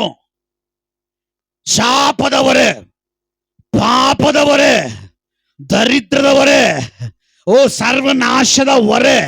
ಈ ಹೊರೆಯನ್ನ ಹೊತ್ಕೊಂಡು ಹೋಗ್ತಾ ಇದ್ವಿ. ದೇವ್ರು ನೋಡಿದ್ರು, ಈ ಹೊರೆ ಯಾರ ಕೈಲಿ ತಗೊಳಕ್ಕಾಗಲ್ಲ, ತಗೊಂಡ್ರೆ ತಗೊಳ್ಬೇಕಾದ ನಾನೇ ತಗೊಳ್ಬೇಕು. ಅದಕ್ಕೆ ದೇವ್ರು ನೋಡಿದ್ರು, ಬರ್ರಿ ಬಾಮ, ಬಾ ಬಾ. ಮಾರ್ಕೆಟ್ ಅಲ್ಲಿ ನೋಡಿದ್ರಾ ಹೆಂಗ್ ಕರೀತಾರ? ಮೀನ್ ಮಾರ್ಕೆಟ್ ಅಲ್ಲಿ ನೋಡಿದ್ರಾ?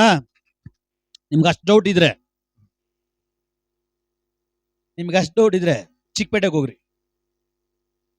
ಚಿಕ್ಕಪೇಟೆಗೆ ಹೋಗುವಾಗ ಆ ಸೀರೆಗಳು ಮಾರುವಂತ ಅಂಗಡಿಯ ದಾರಿ ಸಿಗುತ್ತೆ. ಸೀರೆಗಳು, ಡ್ರೆಸ್ಗಳು ಮಾರುವಂತ ರೋಡ್ ಸಿಗುತ್ತೆ. ಆ ರೋಡಲ್ಲಿ ನಡ್ಕೊಂಡು ಹೋಗ್ತಾರ್ರಿ. ಜಸ್ಟ್ ನೀವು ನಡ್ಕೊಂಡು ಒಂದ್ಸಾರಿ ಪ್ರಯತ್ನ ಮಾಡಿ ನೋಡ್ರಿ. ಜಸ್ಟ್ ಹೋಗಿ, ಯಾರು ಹೋಗ್ಬೇಡ್ರಿ. ಆಮೇಲೆ ಪಾಸ್ಟ್ ಹೇಳಿದ್ರೆ ಬರ್ರಿಂದ ಗಂಡು ಕರ್ಕೊಂಡು ಹೋಗ್ಬೇಡ್ರಿ. ಪಾಪ ಅವ್ರನ್ನೆಲ್ಲ ಕ್ಲೀನಾಗಿ ತಲೆಲ್ಲ ಬೋಡಿಸಿ ಅಲ್ಲೆಲೂಯ. ಇರೋದು ಹಾಕೊಂಡ್ರೆ ಸಾಕು, ಇರೋದು ಅರ್ಧೋದ್ರೆ ಸಾಕು. ಅಲ್ಲೆಲೂಯ. ನೀವು ಅಲ್ಲಿ ಹೋಗ್ರಿ, ಅಂಗಡಿ ಇಬ್ರಿಬ್ರು ಈಚೆ ನಿಂತಿರ್ತಾರೆ. ಒಳಗಡೆ ಒಂದು 5 ಜನ ಇರ್ತಾರೆ, ಈಚೆ ಕಡೆ ಒಂದು 2-3 ಜನ ಇರ್ತಾರೆ. ಯಾಕೆ? ಬನ್ನಿ ಸರ್, ಬನ್ನಿ ಸರ್, ಬನ್ನಿ ಸರ್, ಸರಿ ನಾ ಬನ್ನಿ ಸರ್, ಬನ್ನಿ ಸರ್. ನೀವು ಹೋಗ್ತಾರೆ ತರಕಾರಿ ತಗೊಳಕ್ಕೆ, ಸುಮ್ನೆ ಆ ದಾರಿಲಿ ಹೋಗ್ಬಿಟ್ರಿ. ಬನ್ನಿ ಸರ್, ಸರಿ ಬೇಕಾ, ಬನ್ನಿ ಸರ್, ಬನ್ನಿ ಸರ್, ಬನ್ನಿ ಸರ್. ಅಲ್ಲೆಲೂಯ. ಅದೇ ತರನೇ ನನ್ನ ದೇವರು. ಲಲಿತಮ್ಮ ಬಾ, ರಾಬರ್ಟ್ ಬಾ, ಮಾಂತೇಶ್ ಬಾ, ಬಾ ಸಮಾಧಾನ ಬಾ, ಬಾ ಬರ್ರಿ. ನನಗೆ ಗೊತ್ತು ನಿಮ್ಮ ಊರ ಯಾರು ಎತ್ಕೊಳಕ್ ಆಗಲ್ಲ. ಬರ್ರಿ, ನಾನೇ ಎತ್ಕೊಬೇಕು. ನಾನ್ ಕರಿತೇನೆ, ಬರ್ರಿ. ಬರ ನಾನು ಎತ್ಕೊತೀನಿ. ಕೊಡ್ರಿ ಕೊಡ್ರಿ ಕೊಡ್ರಿ, ಹಾಕು ನನ್ನ ಮೇಲೆ, ಹಾಕು ಹಾಕು ಹಾಕು. ಹಲ್ಲೆಲೂಯಾ. ನಮ್ಮ ಪಾಪದ ಹೊರೆಯನ್ನ ಅವನು ಹೊತ್ತುಕೊಂಡ. ಹಲ್ಲೆಲೂಯಾ. ಈಗ ಕರೆದ್ಬಿಟ್ಟು ಪಾಪದ ಹೊರೆಯನ್ನ ಹೊತ್ಕೊಂಡ್ಮೇಲೆ ಈಗ ದೇವರು ಹೇಳ್ತಾರೆ ವಿಶ್ರಾಂತಿ. ವಿಶ್ರಾಂತಿ. ಯಾವ್ದ್ರಲ್ಲಿ ವಿಶ್ರಾಂತಿ? ಪಾಸ್ಟ್ ಹೇಳಿದಾರೆ, ಚೆನ್ನಾಗಿ ತಿಂದ್ಬಿಟ್ಟು ಹೋಗ್ಬಿಟ್ಟು ವಿಶ್ರಾಂತಿ. ಹಲ್ಲೆಲೂಯಾ. ವಿಶ್ರಾಂತಿ. ವಿಶ್ರಾಂತಿ ಅಂದ್ರೆ ಈಗ ನಮ್ಮ ಮೇಲೆ ಪಾಪದ ಹೊರೆ ಇತ್ತಲ್ಲ, ಈಗ ಅವ್ರು ತಗೊಂಡ್ಬಿಟ್ಟು ಈಗ ನಮಗೆ ವಿಶ್ರಾಂತಿ. ಯಾವ್ದ್ರಿಂದ? ಪಾಪದಿಂದ, ಶಾಪದಿಂದ. ಮತ್ತೆ ನೀನು ಪಾಪ ಹೊತ್ಕೊಂಬಾರ್ದು, ಮತ್ತೆ ನೀನು ಶಾಪ ಹೊತ್ಕೊಂಬಾರ್ದು, ಮತ್ತೆ ನೀನು ರೋಗ ಹೊತ್ಕೊಂಬಾರ್ದು, ಮತ್ತೆ ನೀನು ಲೋಕಕ್ಕೆ ಸಂಬಂಧಪಟ್ಟ ಕಾರ್ಯಗಳನ್ನ ಹೊತ್ಕೊಳ್ಬಾರ್ದು. ನಾನು ಕರೆದು ಹೊತ್ಕೊಂಡು ಈಗ ಹೇಳ್ತಾ ಇದ್ದೀನಿ, ನಿನಗೆ ವಿಶ್ರಾಂತಿ, ಹೋಗು. ಹಲ್ಲೆಲೂಯಾ.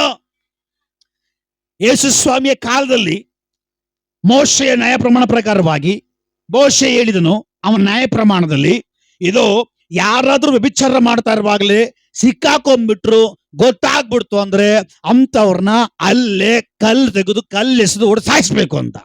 ಆ ಸಮಯದಲ್ಲಿ ಯೇಸು ಸ್ವಾಮಿಯ ಕಟ್ಟ ಕಾಲದಲ್ಲಿ ಒಬ್ಬ ವ್ಯಭಿಚಾರಿ ಒಬ್ಬನೊಟ್ಟಿಗೆ ವ್ಯಭಿಚಾರ ಮಾಡ್ತಾ ಇರುವಾಗ್ಲೇನೆ ಫರಿಸಾಯರು ಸದ್ದಿಕಾಯರಲ್ಲಿರುವಂತ ಎಲ್ಲ ಜನರನ್ನು ಮಾಡ್ತಾರೆ, ನೋಡ್ಬಿಡ್ತಾರೆ. ನೋಡ್ಬಿಟ್ಟು ಆ ವ್ಯಭಿಚಾರಿಯನ್ನ ಎಳ್ಕೊಂಡು ಬರ್ತಾರೆ. ವ್ಯಭಿಚಾರಿನ ಎಳ್ಕೊಂಡು ಬಂದ್ಬಿಟ್ಟು ಯೇಸುವಿನ ಮುಂದಗಡೆ ನಿಲ್ಲಿಸ್ಬಿಟ್ಟು, ನೋಡು ಬೋಧಕನೇ, ಮೋಶೆಯ ಧರ್ಮಶಾಸ್ತ್ರ ಹೀಗೆ ಹೇಳ್ತದೆ, ಯಾರಾದ್ರೂ ವ್ಯಭಿಚಾರ ಮಾಡ್ತಾ ಇರುವಾಗಲೇ ಸಿಕ್ಕಾಕೊಂಡ್ರೆ ಅವರುಗಳನ್ನ ಅಲ್ಲೇ ಕಲ್ಲೆಸೆದು ಕೊಲ್ಲಬೇಕು ಅಂತ ಶಾಸ್ತ್ರ ಹೇಳುತ್ತೆ. ಈಗ ನೀನೇನ್ ಹೇಳ್ತೀಯ? ಆಗ ಅಲ್ಲಿ ಜನಗಳೇನು, ನಾವೆಲ್ಲ ಪರಿಶುದ್ಧರು, ನಾವೆಲ್ಲ ಪರ್ಫೆಕ್ಟು, ನಾವೆಲ್ಲ ಫರಿಸಾಯರು ಸದ್ದುಕಾಯರು, ನಾವೆಲ್ಲ ಕರೆಕ್ಟ್ ಆಗಿದೀವಿ ಅಂದ್ಬಿಟ್ಟು ಅವ್ರನ್ನ ಹಿಡ್ಕೊಂಡು ಬಂದವ್ರೆ, ಅವ್ರನ್ನ ಎಳ್ಕೊಂಡು ಬಂದು ನೀತಿವಂತರಾಗಿ ಹೇಳ್ತಾ ಇದ್ದಾರೆ, ಅಪ್ಪ ಮೋಶೆಯ ಗ್ರಂಥ ಈ ರೀತಿ ಹೇಳ್ತದೆ, ಈಗ ನೀನೇನ್ ಹೇಳ್ತೀಯ ಅಂತ ಅವ್ರು ಕೇಳ್ತಾ ಇದ್ದಾರೆ. ಆಗ ಯೇಸು ಪಟ್ಟಣ ಉತ್ತರ ಕೊಡ್ತಾ ಇದ್ದಾರೆ, ಸರಿ, ಅವಳು ವ್ಯಭಿಚಾರ ಮಾಡ್ತಾನೆ. ಹೌದು ಸ್ವಾಮಿ, ಹೌದು ಗುರುಗಳೇ, ಆಕೆ ವ್ಯಭಿಚಾರ ಮಾಡ್ತಾ ಇರುವಾಗಲೇ ಸಿಕ್ಕಾಕೊಂಡ್ಲು. ಸರಿ, ಇವಾಗೇನು? ಮೋಶೆ ಧರ್ಮಶಾಸ್ತ್ರ ಪ್ರಕಾರ ನೀವು ಕಲ್ಲೆತ್ತಿ ಹೊಡೆದು ಸಾಯಿಸ್ಬೇಕು ಅಂತ. ಈಗ ಒಂದು ಕೆಲಸ ಮಾಡಿ, ನಿಮ್ಮ ಮೇಲೆ ಯಾರ ಮೇಲೆ ಹೊರೆ ಇಲ್ವೋ, ಪಾಪದ ಹೊರೆ ಇಲ್ವೋ, ನೀವು ಯಾರು ತಪ್ಪು ಮಾಡಿಲ್ವೋ ಫಸ್ಟ್ ಅವ್ರ ಕಲ್ ತೆಗೆದು ಹಾಕ್ರಿ. ತುಂಡೆ ಕಾಣ ತುಣಿಯ ಕಾಣೋ, ಪಾಕೃದಕ್ಕೆ ಆಳೆ ಕಾಣೋ. ತುಂಡೆ ಕಾಣ ತುಣಿಯ ಕಾಣ ನೋಡೋದಕ್ಕೆ ವ್ಯಕ್ತಿಗಳೇ ಕಾಣಿಸಿಲ್ವಂತೆ ಅಲ್ಲಿ. ಯಾಕೆಂದ್ರೆ ಯೇಸು ಸ್ವಾಮಿ ಮಾತ್ರ ಅಲ್ಲಿ ನಿಂತಿದ್ದಾರೆ. ಅಂದ್ರೆ ಯೇಸು ಸ್ವಾಮಿ ಪಾಪಿ ಅಲ್ಲ. ಒಬ್ಬ ಪಾಪಿ ಇನ್ನೊಬ್ಬನ ಪಾಪ ತಗೊಳಕ್ ಆಗಲ್ಲ. ಒಬ್ಬನ ಶುದ್ಧಿ ಮಾಡಬೇಕಾದ್ರೆ ಇನ್ನೊಬ್ಬನು ಶುದ್ಧನಾಗಿರ್ಬೇಕು. ಒಬ್ಬರಿಗೆ ದಾರಿ ತೋರಿಸ್ಲಿಕ್ಕೆ ಇನ್ನೊಬ್ಬರಿಗೆ ಕಣ್ಣು ಕಾಣಬೇಕು. ಒಬ್ಬ ಕುರುಡನು ಇನ್ನೊಬ್ಬ ಕುರುಡನಿಗೆ ದಾರಿ ತೋರಿಸ್ಲಿಕ್ಕೆ ಸಾಧ್ಯ ಇಲ್ಲ. ಹಂಗಂತ ಹೇಳ್ಬಿಟ್ಟು ನಾನು ಯೇಸು ಪಾಪಿ ಅಲ್ಲ, ಅವನು ಪರಿಶುದ್ಧನು. 10,000ಗಳಿಗಿಂತಲೂ ಅತಿ ಸುಂದರನು. ಹಲ್ಲೆಲೂಯಾ. ಕೊರಂತ ಪತ್ರಿಕೆಯಲ್ಲಿ ವಾಕ್ಯ ಹೇಳ್ತದೆ, ಅವನಿಗೆ ಪಾಪದ ಅರಿವೇ ಇಲ್ವಂತೆ, ಪಾಪದ ಜ್ಞಾನವೇ ಇಲ್ವಂತೆ. ಅಲ್ಲೇಲೂಯ. ಈಗ ಈ ಯೇಸು ಹೇಳ್ತಾ ಇದಾರೆ, ನಿಮ್ಮಲ್ಲಿ ಯಾರು ಪಾಪ ಮಾಡಿಲ್ವೋ, ನಿಮ್ಮಲ್ಲಿ ಯಾರು ತಪ್ಪು ಮಾಡಿಲ್ವೋ, ಫಸ್ಟ್ ಅವ್ರ ಕಲ್ಲೆಸಿರಿ ಅಂತ ಹೇಳ್ಬಿಟ್ಟು ಕೆಳಗಡೆ ಸ್ವಲ್ಪ ಸಮಯ ಹಂಗೆ ಏನೋ ಬರ್ಕೊಂಡಿದ್ದು ನೋಡ್ತಾರ, ಜನಗಳಿಲ್ಲ. ಕಲ್ಲಿನ ದೊಡ್ಡ ಕುಪ್ಪಿನೇ ಅಲ್ಲಿ ಬಿದ್ದಿದೆ. ಅಲ್ಲೇಲೂಯ. ಅಷ್ಟು ಕಲ್ಲು ಇವಳ ಮೇಲೆ ಬಿದ್ದಿದ್ರೆ ಅವತ್ತು ಇವಳು ಅಲ್ಲಿ ಮಡಸ್. ಯೇಸು ನೋಡ್ತಾರೆ, ಯಾರು ಇಲ್ಲ. ಕಲ್ಲು ಎಲ್ಲ ಯಾರ್ಯಾರು ತಗೊಂಡು ಬಂದಿದ್ರ ಆ ಕಲ್ಲುಗಳೆಲ್ಲ ಹಾಕಿ ದೊಡ್ಡ ಕುಪ್ಪಿಯಾಗಿ ಮಾರ್ಪಡ್ತಂತ. ಅಲ್ಲೇಲೂಯ. ಈಗ ಯೇಸು ಮಾತ್ರ ಅಲ್ಲಿ ನಿಂತಿರೋದು, ಆದ್ರೆ ಯೇಸು ಪಾಪಿ ಅಲ್ಲ, ಅವನು ಪರಿಶುದ್ಧನು. ಈಗ ಯೇಸು ಹೋಗಿ ಕಲ್ಲು ತಗೊಂಡು ಬರೋ ಅವಶ್ಯಕತೆ ಇಲ್ಲ, ಅವನು ಮುಂದೆಗಡೆ ಬೇಕಾದಷ್ಟು ಕಲ್ಲು ಬಿದ್ದಿದೆ. ಅರ್ಥ ಆಗ್ತಾ ಇದೆಯಾ? ಅರ್ಥ ಆಗ್ತಾ ಇದೆಯಾ? ಅವಳು ಪಾಪ ಎಷ್ಟಿತ್ತು ಹೇಳ್ರಿ? ಆ ಕಲ್ಲಿನ ಕುಪ್ಪಿ ಇತ್ತು ಗೊತ್ತಾ, ಅಷ್ಟ್ರ ಮಟ್ಟಿಗೆ ಅವಳ ಪಾಪ ಆಯ್ತು. ಅಲ್ಲೇಲೂಯ.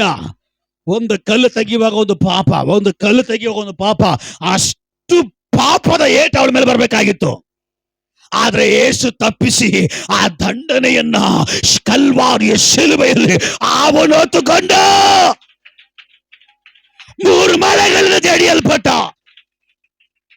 ಮುಳ್ಳು ಕಿರೀಟ ತಲೆ ಮೇಲೆ ಇಟ್ಟುಕೊಂಡ, ಬೆತ್ತದಲ್ಲಿ ಒಡೆಯಲ್ಪಟ್ಟ, ಬೆತ್ತಲೆಯಾಗಿ ಮಾರ್ಪಟ್ಟ, 39 ಚಾವಟಿ ಏಟುಗಳಿಂದ ಕೊರಡೆಗಳಿಂದ ಒಡೆಯಲ್ಪಟ್ಟ. ವಾಕ್ಯ ಹೇಳ್ತದೆ, ಅವನು ಹೊತ್ತಂತ ಹೊರೆ ಅಷ್ಟು ಇಷ್ಟಲ್ಲ, ಭಯಂಕರ. ಆ ಹೊರೆ ಬೇರೆ ಯಾರ್ದು ಅಲ್ಲ, ಆ ಹೊರೆ ನಮ್ದೇ. ಅವರೇ ನಮ್ದೆ. ಎಷ್ಟು ಆ ಕಲ್ಲಿನ ಕುಪ್ಪಿ ತುಂಬಲ್ಪಟ್ಟಿತ್ತು ಅಷ್ಟರ ಮಟ್ಟಿಗೆ ಅವಳ ಪಾಪ ಇತ್ತು. ಆದ್ರೆ ಯೇಸು, ನಿನ್ ಪಾಪ ಇಷ್ಟರ ಮಟ್ಟಿಗೆ ಇದೆ, ಇಷ್ಟರ ಮಟ್ಟಿಗೆ ಇದೆ. ಈಗ ಓದ್ಕೊಳಕ್ ಆಗುತ್ತಾ? ಆಗಲ್ಲ. ಆಗದ್ರೆ ನಡೀತಾ ಇದೆ. ಒಂದು ಕೆಲಸ ಮಾಡು.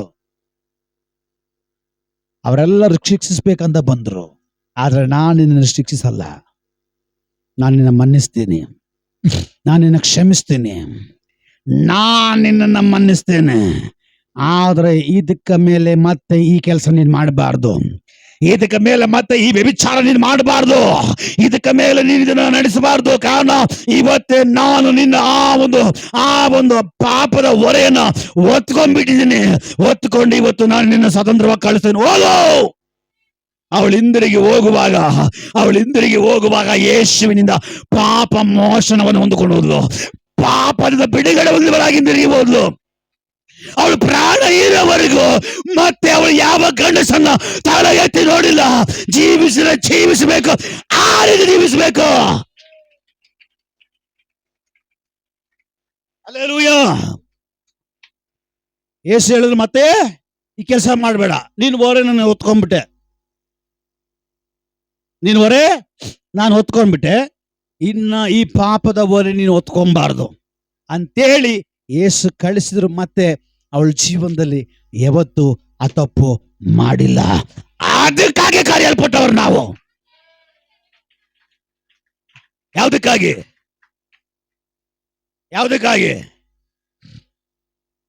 ಯೇಸು ನಮ್ಮನ್ನ ಕರೆದ್ರು.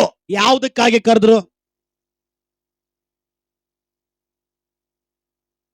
ಯೇಸು ನಮ್ಮನ್ನ ಕರೆದ್ರು, ನಮ್ಮನ್ನ ಪರಿಶುದ್ಧ ಮಾಡೋದಕ್ಕಾಗಿ.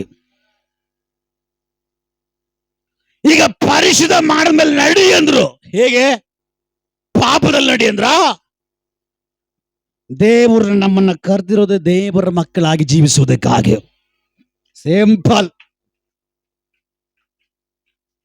ದೇವರು ನಮ್ಮನ್ನ ಕರೆದಿರೋದೇ ದೇವರ ಮಕ್ಕಳಾಗಿ ಜೀವಿಸುವುದಕ್ಕಾಗಿ. ಹಲ್ಲೆಲೂಯ.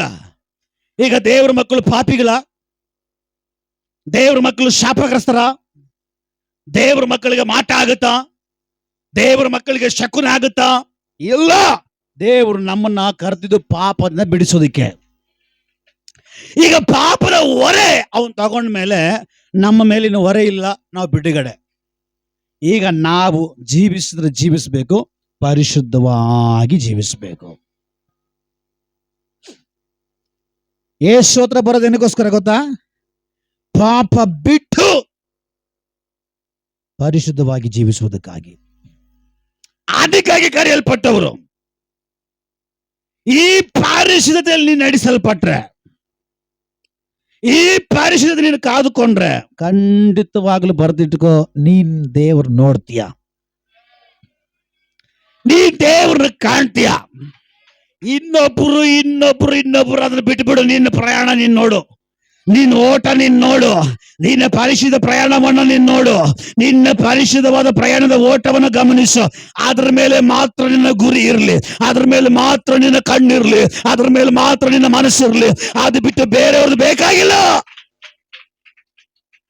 ದೇವರು ಹೇಳ್ತಾರೆ, ಅವನವನ ಕ್ರಿಯೆಗಳಿಗೆ ತಕ್ಕ ಪ್ರತಿಫಲ ಕೊಡೋ ದೇವರು. ಅವರವರ ಬಿತ್ತಿದನ್ನು ಅವರು ಕುಯ್ತಾರೆ. ಅವರವರು ಬಿತ್ತಿದವರು ಕುಯ್ತಾರೆ. ಅವರವರ ಪ್ರತಿಫಲ ಅವರವರಿಗೆ. ಅವನವನ ಕ್ರಿಯೆಗಳಿಗೆ ತಕ್ಕ ಪ್ರತಿಫಲ ಕೊಡೋ ದೇವರು ಬೈದಾನೆ. ಅವ್ರ ಕುರ್ತು ಇವ್ರ ಕುರ್ತು ಮಾತಾಡೋಕೆ ಅಧಿಕಾರ ನಮಗಿಲ್ಲ. ಅವ್ರು ಹಂಗ ಮಾಡಿದ್ರು ಹಿಂಗ ಮಾಡಿದ್ರು ಹೇಳೋ ಅಧಿಕಾರ ನಮಗಿಲ್ಲ. ಇನ್ನ ತಪ್ಪು ಮಾಡ್ತಾ ಇರೋದು ತಪ್ಪು ಅಂತ ಹೇಳ್ಬೋದು, ಎಚ್ಚರಿಸಬಹುದು. ಅಯ್ಯೋ ನಾನು ಹಂಗ ಮಾಡ್ತೀನಿ, ಹಿಂಗ ಮಾಡಿದ್ರೆ ದಂಡನೆ ಕೊಡ್ತೀನಿ, ಅದು ನಮ್ಗೆ ಅಧಿಕಾರ ಇಲ್ಲ. ದಂಡನೆ ಕೊಡಬೇಕಾಗಿರೋದು ಅವನು ನೋಡ್ಕೊಳ್ತಾನೆ. ಹೇಳ್ಬೇಕಾಗಿರೋ ಕರ್ತವ್ಯ ನಾವು ಹೇಳೋಣ, ತಿದ್ದಬೇಕಾದ ಕರ್ತವ್ಯ ತಿದ್ದೋಣ, ತಿಳಿಸಬೇಕಾದ ವಿಷಯ ತಿಳಿಸೋಣ. ಮಿಕ್ಕಿದು ನಮ್ಮ ಓಟ ಮಾತ್ರ ನೋಡ್ಕೊಂಡು ಓಡೋಣ. Hallelujah. Hallelujah. Hallelujah. ನಮ್ಮ ಪ್ರಯಾಣ ದೇವ್ರು ನಮ್ಮನ್ನ ಕರೆದಿದ್ದು ಪರಿಶುದ್ಧರಾಗಿ ನಡೆಯುವುದಕ್ಕಾಗಿ. ನೀನ್ ಪರಿಶುದ್ಧವಾಗಿದ್ರೆ ನೀನ್ ದೇವ್ರು ನೋಡ್ತೀಯ. ದೇವರ ವಾಕ್ಯ ಹೇಳ್ತದೆ, ಪರಿಶುದ್ಧತೆ ಇಲ್ಲದೆ ದೇವರನ್ನ ಕಾಣ್ಲಿಕ್ಕೆ ಸಾಧ್ಯವಿಲ್ಲ. ಆಗ ಅಂದಮೇಲೆ ನೀನು ಪರಿಶುದ್ಧವಾಗಿದ್ದೀಯ ಅಂದಮೇಲೆ ನೀನು ಪ್ರಯಾಣ ಮುಗಿಯೋವರೆಗೂ, ಪ್ರಯಾಣ ಆದ್ಮೇಲೆ ಕೂಡ ನೀನ್ ದೇವ್ರು ನೋಡ್ತೀಯ. ಹಲ್ಲೆಲೂಯಾ. ಯಾವಾಗೆಲ್ಲ ದೇವ್ರು ನೋಡ್ತೀಯ ಅವಾಗೆಲ್ಲ ಅಧಿಕಾರ, ಯಾವಾಗೆಲ್ಲ ದೇವ್ರು ನೋಡ್ತೀಯ ಅವಾಗೆಲ್ಲ ಕೃಪೆ, ಯಾವಾಗೆಲ್ಲ ದೇವ್ರು ನೋಡ್ತೀಯ ಅವಾಗೆಲ್ಲ ನಿನಗೆ ಆಶೀರ್ವಾದ. ಮೋಶೆ ದೇವ್ರನ್ನ ನೋಡ್ದ, ಅವನ ಅನುಗ್ರಹಿಸಲ್ಪಟ್ಟ. ಯಾಕೋಬನು ದೇವ್ರನ್ನ ನೋಡ್ದ, ಯಾಕೋಬನ ಅನುಗ್ರಹಿಸಲ್ಪಟ್ಟ. ಈಸಾಕನು ದೇವ್ರನ್ನ ನೋಡ್ದ, ದೇವ್ರ ಅನುಗ್ರಹಿಸಿದ. ಈಸಾಕನನ್ನು ಅನುಗ್ರಹಿಸಿದ ದೇವರು. ಅಬ್ರಹಾಮನು ದೇವ್ರನ್ನ ನೋಡ್ದ, ಅಬ್ರಹಾಮನ ಅನುಗ್ರಹಿಸಲ್ಪಟ್ಟ. ಯಾರೆಲ್ಲ ಪರಿಶುದ್ಧವಾಗಿ ಜೀವಿಸುವಂತವರು ಪರಿಶುದ್ಧವಾಗಿ ಜೀವಿಸ್ತಾ ಇರ್ತಾರೆ, ತಿಳ್ಕೊಳ್ಬೇಕು. ನೀವು ಸಾಧಾರಣವಾದವರಲ್ಲ, ಪರಿಶುದ್ಧವಾಗಿ ಜೀವಿಸುವಂತವರೇ. ನೀವು ಸಾಧಾರಣವಾದವರಲ್ಲ, ನೀವು ದೇವರನ್ನು ನೇರವಾಗಿ ಮುಖಾಮುಖಿಯಾಗಿ ನೋಡುವಂತವರಾಗಿದ್ದೀರಿ.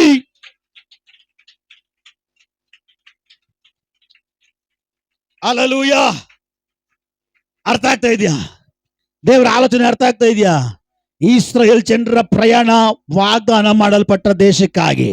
ಬಟ್ ಆ ಪ್ರಯಾಣದಲ್ಲಿ ಕೆಲವು ಜನರು ದೇವರು ನೋಡಿದ್ರು, ಕೆಲವು ಜನರು ನೋಡಕ್ಕಾಗಿಲ್ಲ, ಕೆಲವು ಜನರು ವಾಗ್ದಾನ ನೋಡಕ್ಕಾಗಿಲ್ಲ. ಹಲ್ಲೆಲೂಯಾ. ಆದ್ರೆ ಕರೆಯಲ್ಪಡುವಾಗ ಹೇಗೆ ಇಸ್ರಾಯೇಲ್ ಜನರ ಮೇಲೆ ವಾಗ್ದಾನ ಇತ್ತು, ಹಾಗೇನೆ ದೇವರು ನಮ್ಮನ್ನ ಕರೆದಿದ್ದಾನೆ. ಅಂದ ಮೇಲೆ ನಮ್ಮ ಮೇಲೆ ದೇವರ ವಾಗ್ದಾನ ಇದೆ. ದೇವರ ವಾಗ್ದಾನ ಯಾರ ಮೇಲಿದೆಯೋ ಅವರು ಪರಿಶುದ್ಧವಾಗಿ ಜೀವಿಸಬೇಕ, ಪವಿತ್ರವಾಗಿ ಜೀವಿಸಬೇಕ, ದೇವರ ಕಾರ್ಯದಲ್ಲಿ ನಡಿಬೇಕ, ದೇವರ ವಾಕ್ಯಗಳನ್ನು ಕೈಗೊಂಡು ನಡಿಬೇಕ. ಅಂತವರು ಪರಿಶುದ್ಧರಾಗಿರ್ತಾರೆ. ನೀನು ಪರಿಶುದ್ಧವಾಗಿದ್ರೆ ನಾನು ನಿನಗೆ ಬರ್ದು ಕೊಡ್ತೀನಿ. ನೀನ್ ದೇವ್ರು ನೋಡ್ತೀಯ, ನೀನ್ ದೇವ್ರು ನೋಡ್ತೀಯ. ದೇವರನ್ನ ನೋಡಿರುವಂತ ಸಂತತಿ ಇದುವರೆಗೂ ನಾಶವಾಗಿ ಹೋಗಿಲ್ಲ. ನೀನ್ ಪರಿಶುದ್ಧವಾಗಿರೋ ನಿಮಿತ್ತವಾಗಿ ಬೇರೆ ಅವರಿಗೆ ನಿನ್ನ ಕಂಪೋಸ್ ಮಾಡ್ಕೊಂಬೇಡ. ನೀನ್ ಪರಿಶುದ್ಧವಾಗಿದ್ದ ಮೇಲೆ ನಿನ್ನ ಇನ್ನೊಬ್ಬರಿಗೆ ಹೋಲಿಸ್ಕೋಬಾರ್ದು. ಯಾಕೆ ಅಂದ್ರೆ ನೀನ್ ಪರಿಶುದ್ಧವಾಗಿ ನಡೀತಿರುವ ನಿಮಿತ್ತವಾಗಿ ನೀನು ಅವರುಗಳಿಗಿಂತ ಸ್ಪೆಷಲ್ ಆಗಿರ್ತಿ. ಅವರುಗಳಿಗಿಂತ ಸ್ಪೆಷಲ್. ಯಾಕೆಂದ್ರೆ ಪರಿಶುದ್ಧತೆ ಇಲ್ಲದ ದೇವ್ರನ್ನ ಕಾಣ್ಲಿಕ್ಕೆ ಆಗಲ್ಲ. ನೀನು ಯಾಕೆ ಸ್ಪೆಷಲ್ ಅಂದ್ರೆ ನೀನು ದೇವರನ್ನ ನೋಡುವುದಾಗಿರ್ತೀರಿ. ಹಲ್ಲೆಲೂಯಾ.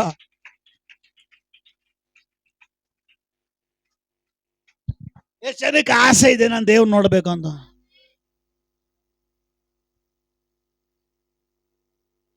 ಜೀವಂತವಾಗಿರುವಾಗಲ್ಲ ನೋಡ್ಬೇಕಾಗಿರೋ ದೇವ್ರನ್ನ.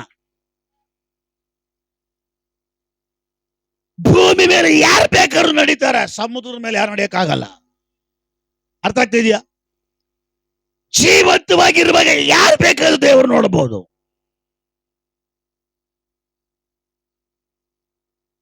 ಹಲ್ಲೆಲೂಯಾ.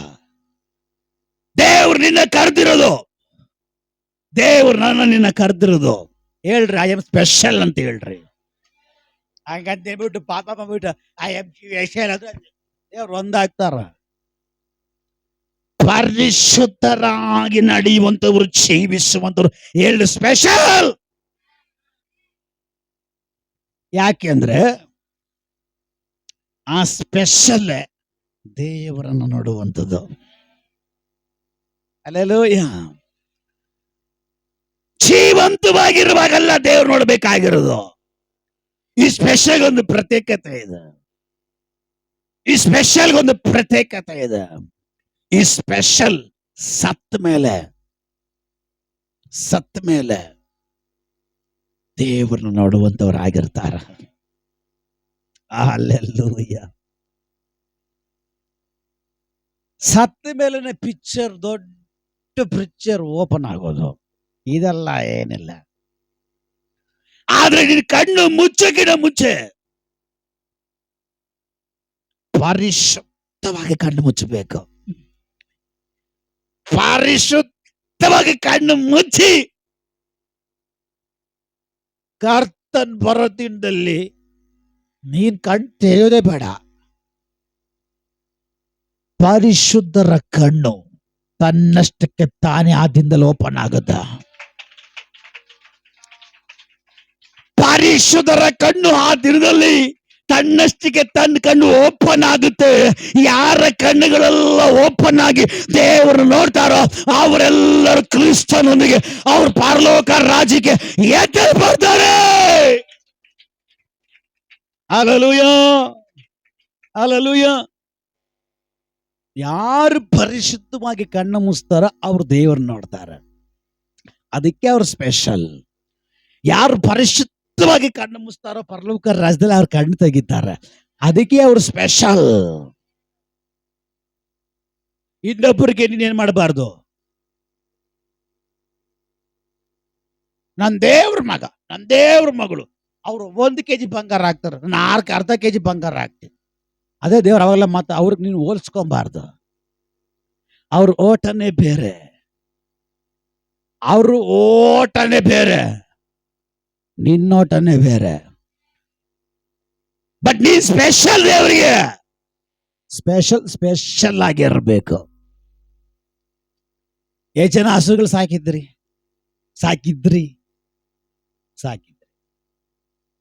ಹಸುಗಳು ಸಾಕಿದ್ರಾ? ಹೆಂಗೆ ಹಾಲು ಕೆರೆದ್ಬಿಟ್ಟು ನೀವೇ ಕುಡಿದು ಬಿಡ್ತಾ ಇದ್ರಾ ಅಥವಾ ಡೈರಿಗೆ ಹಾಕ್ತಾ ಇದ್ರಾ? ಹೇಗೆ ಹಾಕ್ತಿದ್ರಿ ಡೈರಿಗೆ?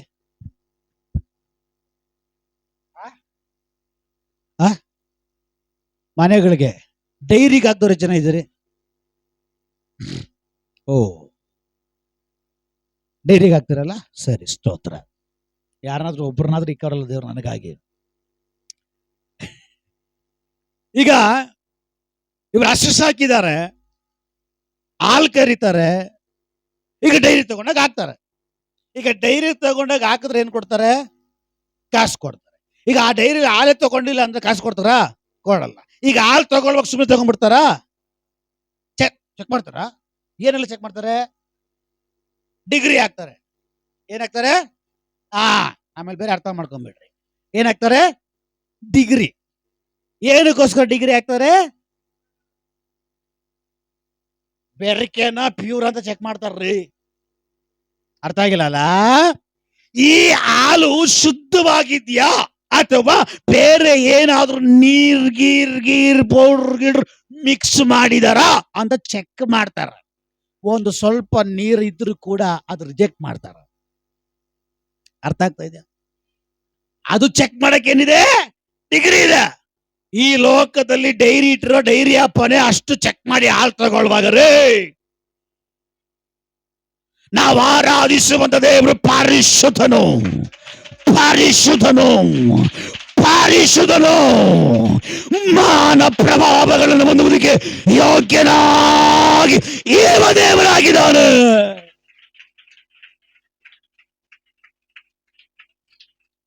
ಡೈರಿಲಿ ಹಾಲು ತಗೊಳ್ಬೇಕಾದ್ರೆ ಹಸುವಿಂದ ಹೇಗೆ ಕರಿತೀವೋ ಹಾಗೆ ತಗೊಂಡು ಕೊಡಬೇಕು, ಏನು ಮಿಕ್ಸ್ ಮಾಡಂಗಿಲ್ಲ.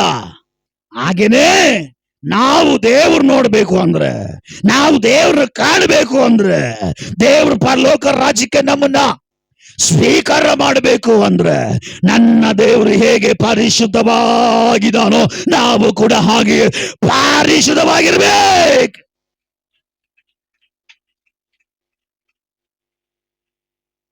ಈಗ ಸಿಂಪಲ್, ಪರಿಶುದ್ಧವಾಗಿರ್ಲಿಕ್ಕೆ ಆಗುತ್ತಾ ಆಗಲ್ವಾ?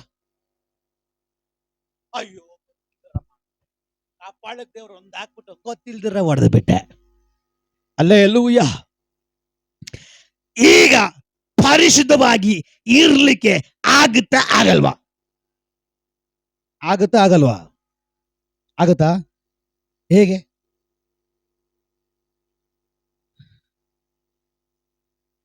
ಇಲ್ಲಿ ಸಗಣಿ ಇದೆ, ಸಗಣಿ ಕೊಡ್ತೀನಿ, ನಿಮ್ ಪಾಸ್ಟ್ರು ತಿನ್ರಿ ಅಂತ ತಿಂತೀರಾ? ಆಗಲ್ಲ ತಾನೆ. ತಿನ್ನಕ್ ಆಗುತ್ತಾ ಆಗಲ್ವಾ?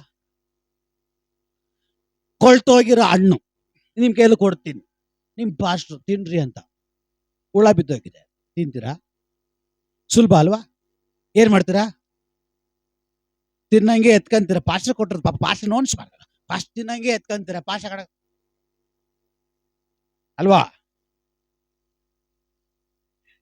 ಪಾಪ ಮಾಡಿಸುವುದಕ್ಕೆ ಸೈತಾನ ಪ್ರೇರೇಪಿಸ್ತಾನೆ. ಆದ್ರೆ ದೇವರ ವಾಕ್ಯ ಹೇಳ್ತದೆ, ಈ ಲೋಕದಲ್ಲಿ ಇರುವವನಿಗಿಂತ, ಆಮೇಲೆ ಅನ್ಬಾರ್ದು, ಬೈಬಲ್ ಎಲ್ಲ ಹೊಡಿತೀವಿ.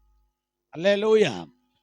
ದೇವರ ವಾಕ್ಯ ಹೇಳ್ತದೆ, ಈ ಲೋಕದಲ್ಲಿ ಇರುವವನಿಗಿಂತ ನನ್ನ ನಿನ್ನ ಒಳಗಡೆ ಇರುವವನು ಹೆಚ್ಚಿನವನಾಗಿದ್ದಾನ, ದೊಡ್ಡವನಾಗಿದ್ದಾನ. ಕೇಳಿಸ್ಕೊಳ್ರಿ, ಆಮೇಲೆ ಚಪ್ಪಾಳೆ ಹೊಡಿರಿ. ಈಗ ನನ್ನ ನಿನ್ನ ಒಳಗಡೆ ಇರುವ ಒಂದು ದೇವರು ಚಿಕ್ಕವನು ದೊಡ್ಡವನ? ಯಾರು ಹೇಳಿದೋ? ದೇವರ ವಾಕ್ಯ ಏನ್ ಹೇಳ್ತದೆ? ಈ ಲೋಕದಲ್ಲಿರುವವನಿಗಿಂತ ನಮ್ಮ ಒಳಗಡೆ ಇರುವವನು ಹೆಚ್ಚಿನವನು, ಅಂದ್ರೆ ದೊಡ್ಡವನು, ಸರ್ವಶಕ್ತಿ ಉಳ್ಳವನು ಅಂತ. ಅಂದ್ರೆ ಸೈತನನು ಯಾರು? ದೇವರಿಗಿಂತಲೂ? ಹೌದಾ ಇಲ್ಲ? ಹೌದಾ ಇಲ್ಲ? ಹೌದು. ನಾವು ನಿದ್ದೆ ಮಾಡ್ತೀವಿ, ಒಂದು ಹಲ್ಲೆಲೂಯಾ, ಸ್ತೋತ್ರ, ಗೆದ್ರ, praise the Lord, praise the Lord. ಈಗ ನಮ್ಮ ಒಳಗಡೆ ಇರೋ ದೇವರು ದೊಡ್ಡವನ ಚಿಕ್ಕವನ ಅಲ್ವಾ? ಈಗ ಸೈತಾನ ದೇವರ ಮುಂದೆಗಡೆ ದೊಡ್ಡವನ ಚಿಕ್ಕವನ? ಚಿಕ್ಕವನು. ಈಗ ಈ ಚಿಕ್ಕವನು, ಈ ಬಲಹೀನನು, ಇನ್ನೊಂದು ಪದದ ಹೇಳ್ಬೇಕಾದ್ರೆ ನಾ ಮಾಡ್ದ ಅಂತ ಕೂಡ ಹೇಳ್ಬೋದು, ಯಾರ? ಸೈತಾನ. ಹಲ್ಲೆಲೂಯಾ. ಇವನ್ ತಗೊಂಡ್ ಬರುವಂತ ಪಾಪ ನಿನ್ನ ಮುಂದೆಗಡೆ ತಗೋ ಅಂತ ಹೇಳುವಾಗ ಇವನ್ಯಾರು? ಇವನ್ಯಾರು? ಸೈತಾನನು. ದೇವ್ರಿಕನ ಯಾವ್ದೋ ಮೂಲೆ ಅವನು, ದೇವ್ರಿಗೊಂದು ಲೆಕ್ಕ ಧೂಳಕ್ ಸಮಾನನಿಲ್ಲ ಅವನು. ಅವನು ಧೂಳಕ್ ಸಮಾನನಿಲ್ಲ. ಅವನೊಂದು ಪಾಪ ತಗೊಂಡ್ ಬರುವಾಗ ನಿನ್ನ ಒಳಗಡೆ ಇವನು ಯಾರು?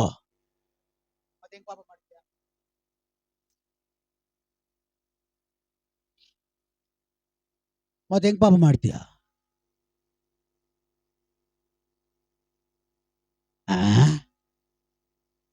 ಮತ್ತೆ ಹೇಗೆ ಪಾಪ ಮಾಡ್ತಾ ಇದ್ದೀರಿ? ಯಾಕೆ ಅಂದ್ರೆ ಆ ದೊಡ್ಡವನು ಇನ್ನ ನಿಮ್ಮ ಒಳಗಡೆ ಇಲ್ಲ.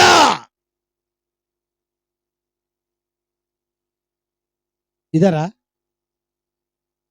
ಪರಿಶುದ್ಧಾತ್ಮ ಇದಾರ? ದೇವ್ರಿದಾರ? ಒಳಗಡೆ ದೇವ್ರಿದಾರ? ನಿನ್ನ ಒಳಗಡೆ ದೇವ್ರಿದ್ರೆ, ನಿನ್ನ ಒಳಗಡೆ ಪರಿಶುದ್ಧಾತ್ಮ ಇದ್ರೆ ನೀನು ಅವನು ಜಯಿಸ್ತೀಯ, ಅವನ ಕಾರ್ಯಗಳು ಜಯಿಸ್ತೀಯ. ಯೇಸು ಹೇಳ್ತಾರೆ, ನಾನು ಲೋಕವನ್ನ ಜಯಿಸಿದ್ದೀನಿ. ಲೋಕದವನು ಯಾರು? ಅವನು.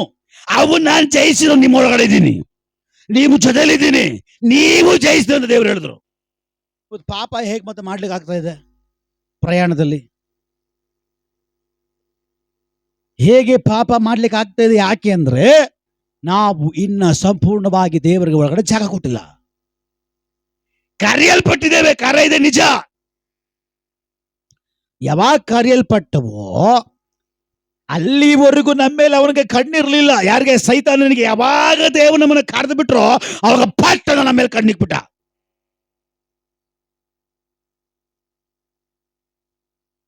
ಪಟ್ಟಂತ ಅವನು ನಮ್ಮ ಮೇಲೆ ಕಣ್ಣಿಟ್ಬಿಟ್ಟ.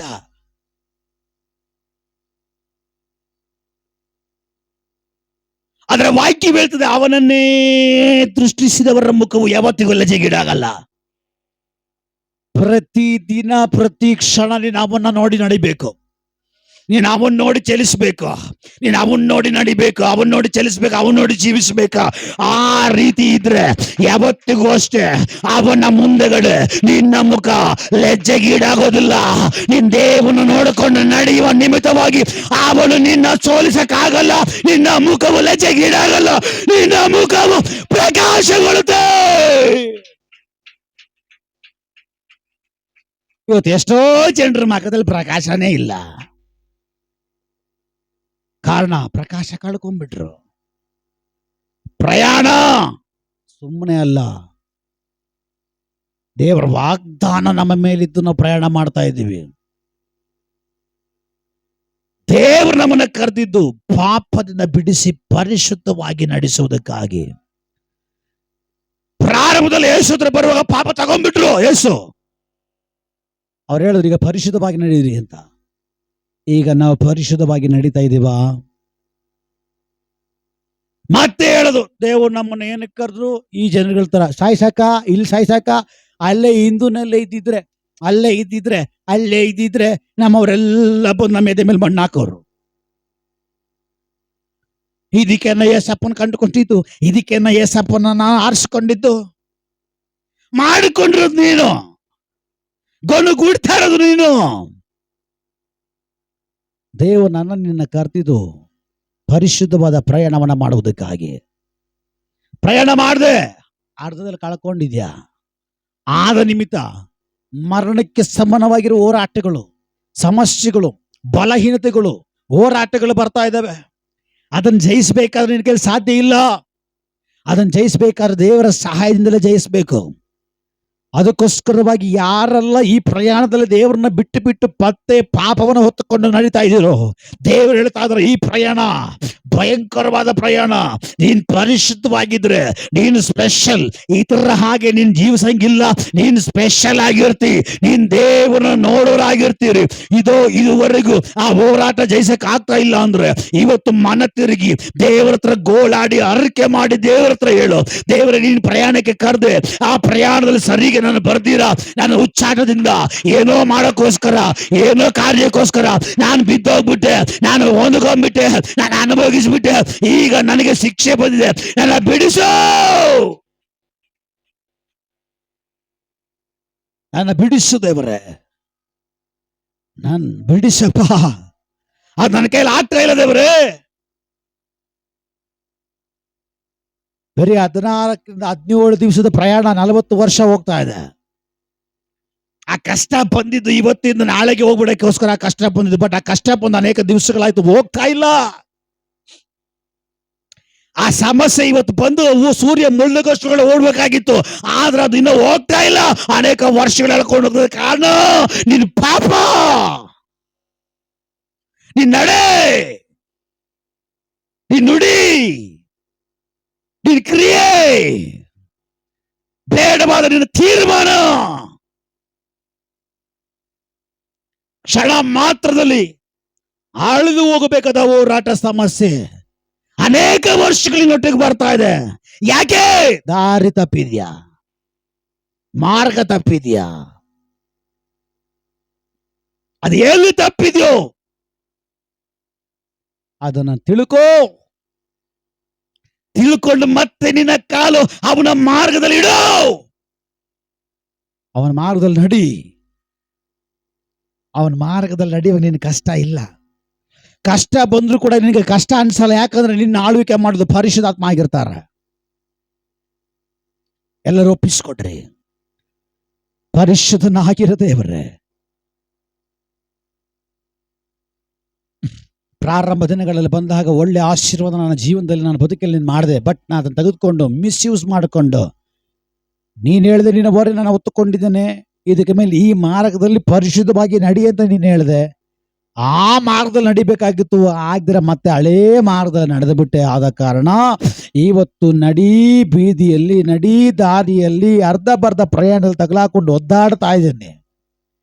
ಸಾಯಿದ್ರೆ ಅಲ್ಲೇ ಸಾಯ್ಬೋದಾಗಿತ್ತಲ್ಲ, ಇಲ್ಲೇನಕ್ಕೆ ಬಂದು ಈ ಪರಿಸ್ಥಿತಿಯಲ್ಲಿ ಸಾಯ್ಬೇಕು ಅಂತೆಲ್ಲ ಮಾತಾಡ್ಬಿಟ್ಟಿದ್ದೀನಿ. ದೇವರೇ, ನಮ್ಮನ್ನ ಕ್ಷಮಿಸು. ಕಾರಣ ನೀನಲ್ಲ, ಕಾರಣ ನಾನು. ನನ್ನ ತೀರ್ಮಾನಗಳು, ನನ್ನ ಚಟುವಟಿಕೆಗಳು, ನಾನು ಮಾಡಿಕೊಂಡಿರೋ ಕಾರ್ಯಗಳು ದೇವರೇ, ನನ್ನನ್ನು ಕ್ಷಮಿಸ್ರಿ. ಏಸಪ್ಪ, ಏಸಪ್ಪ,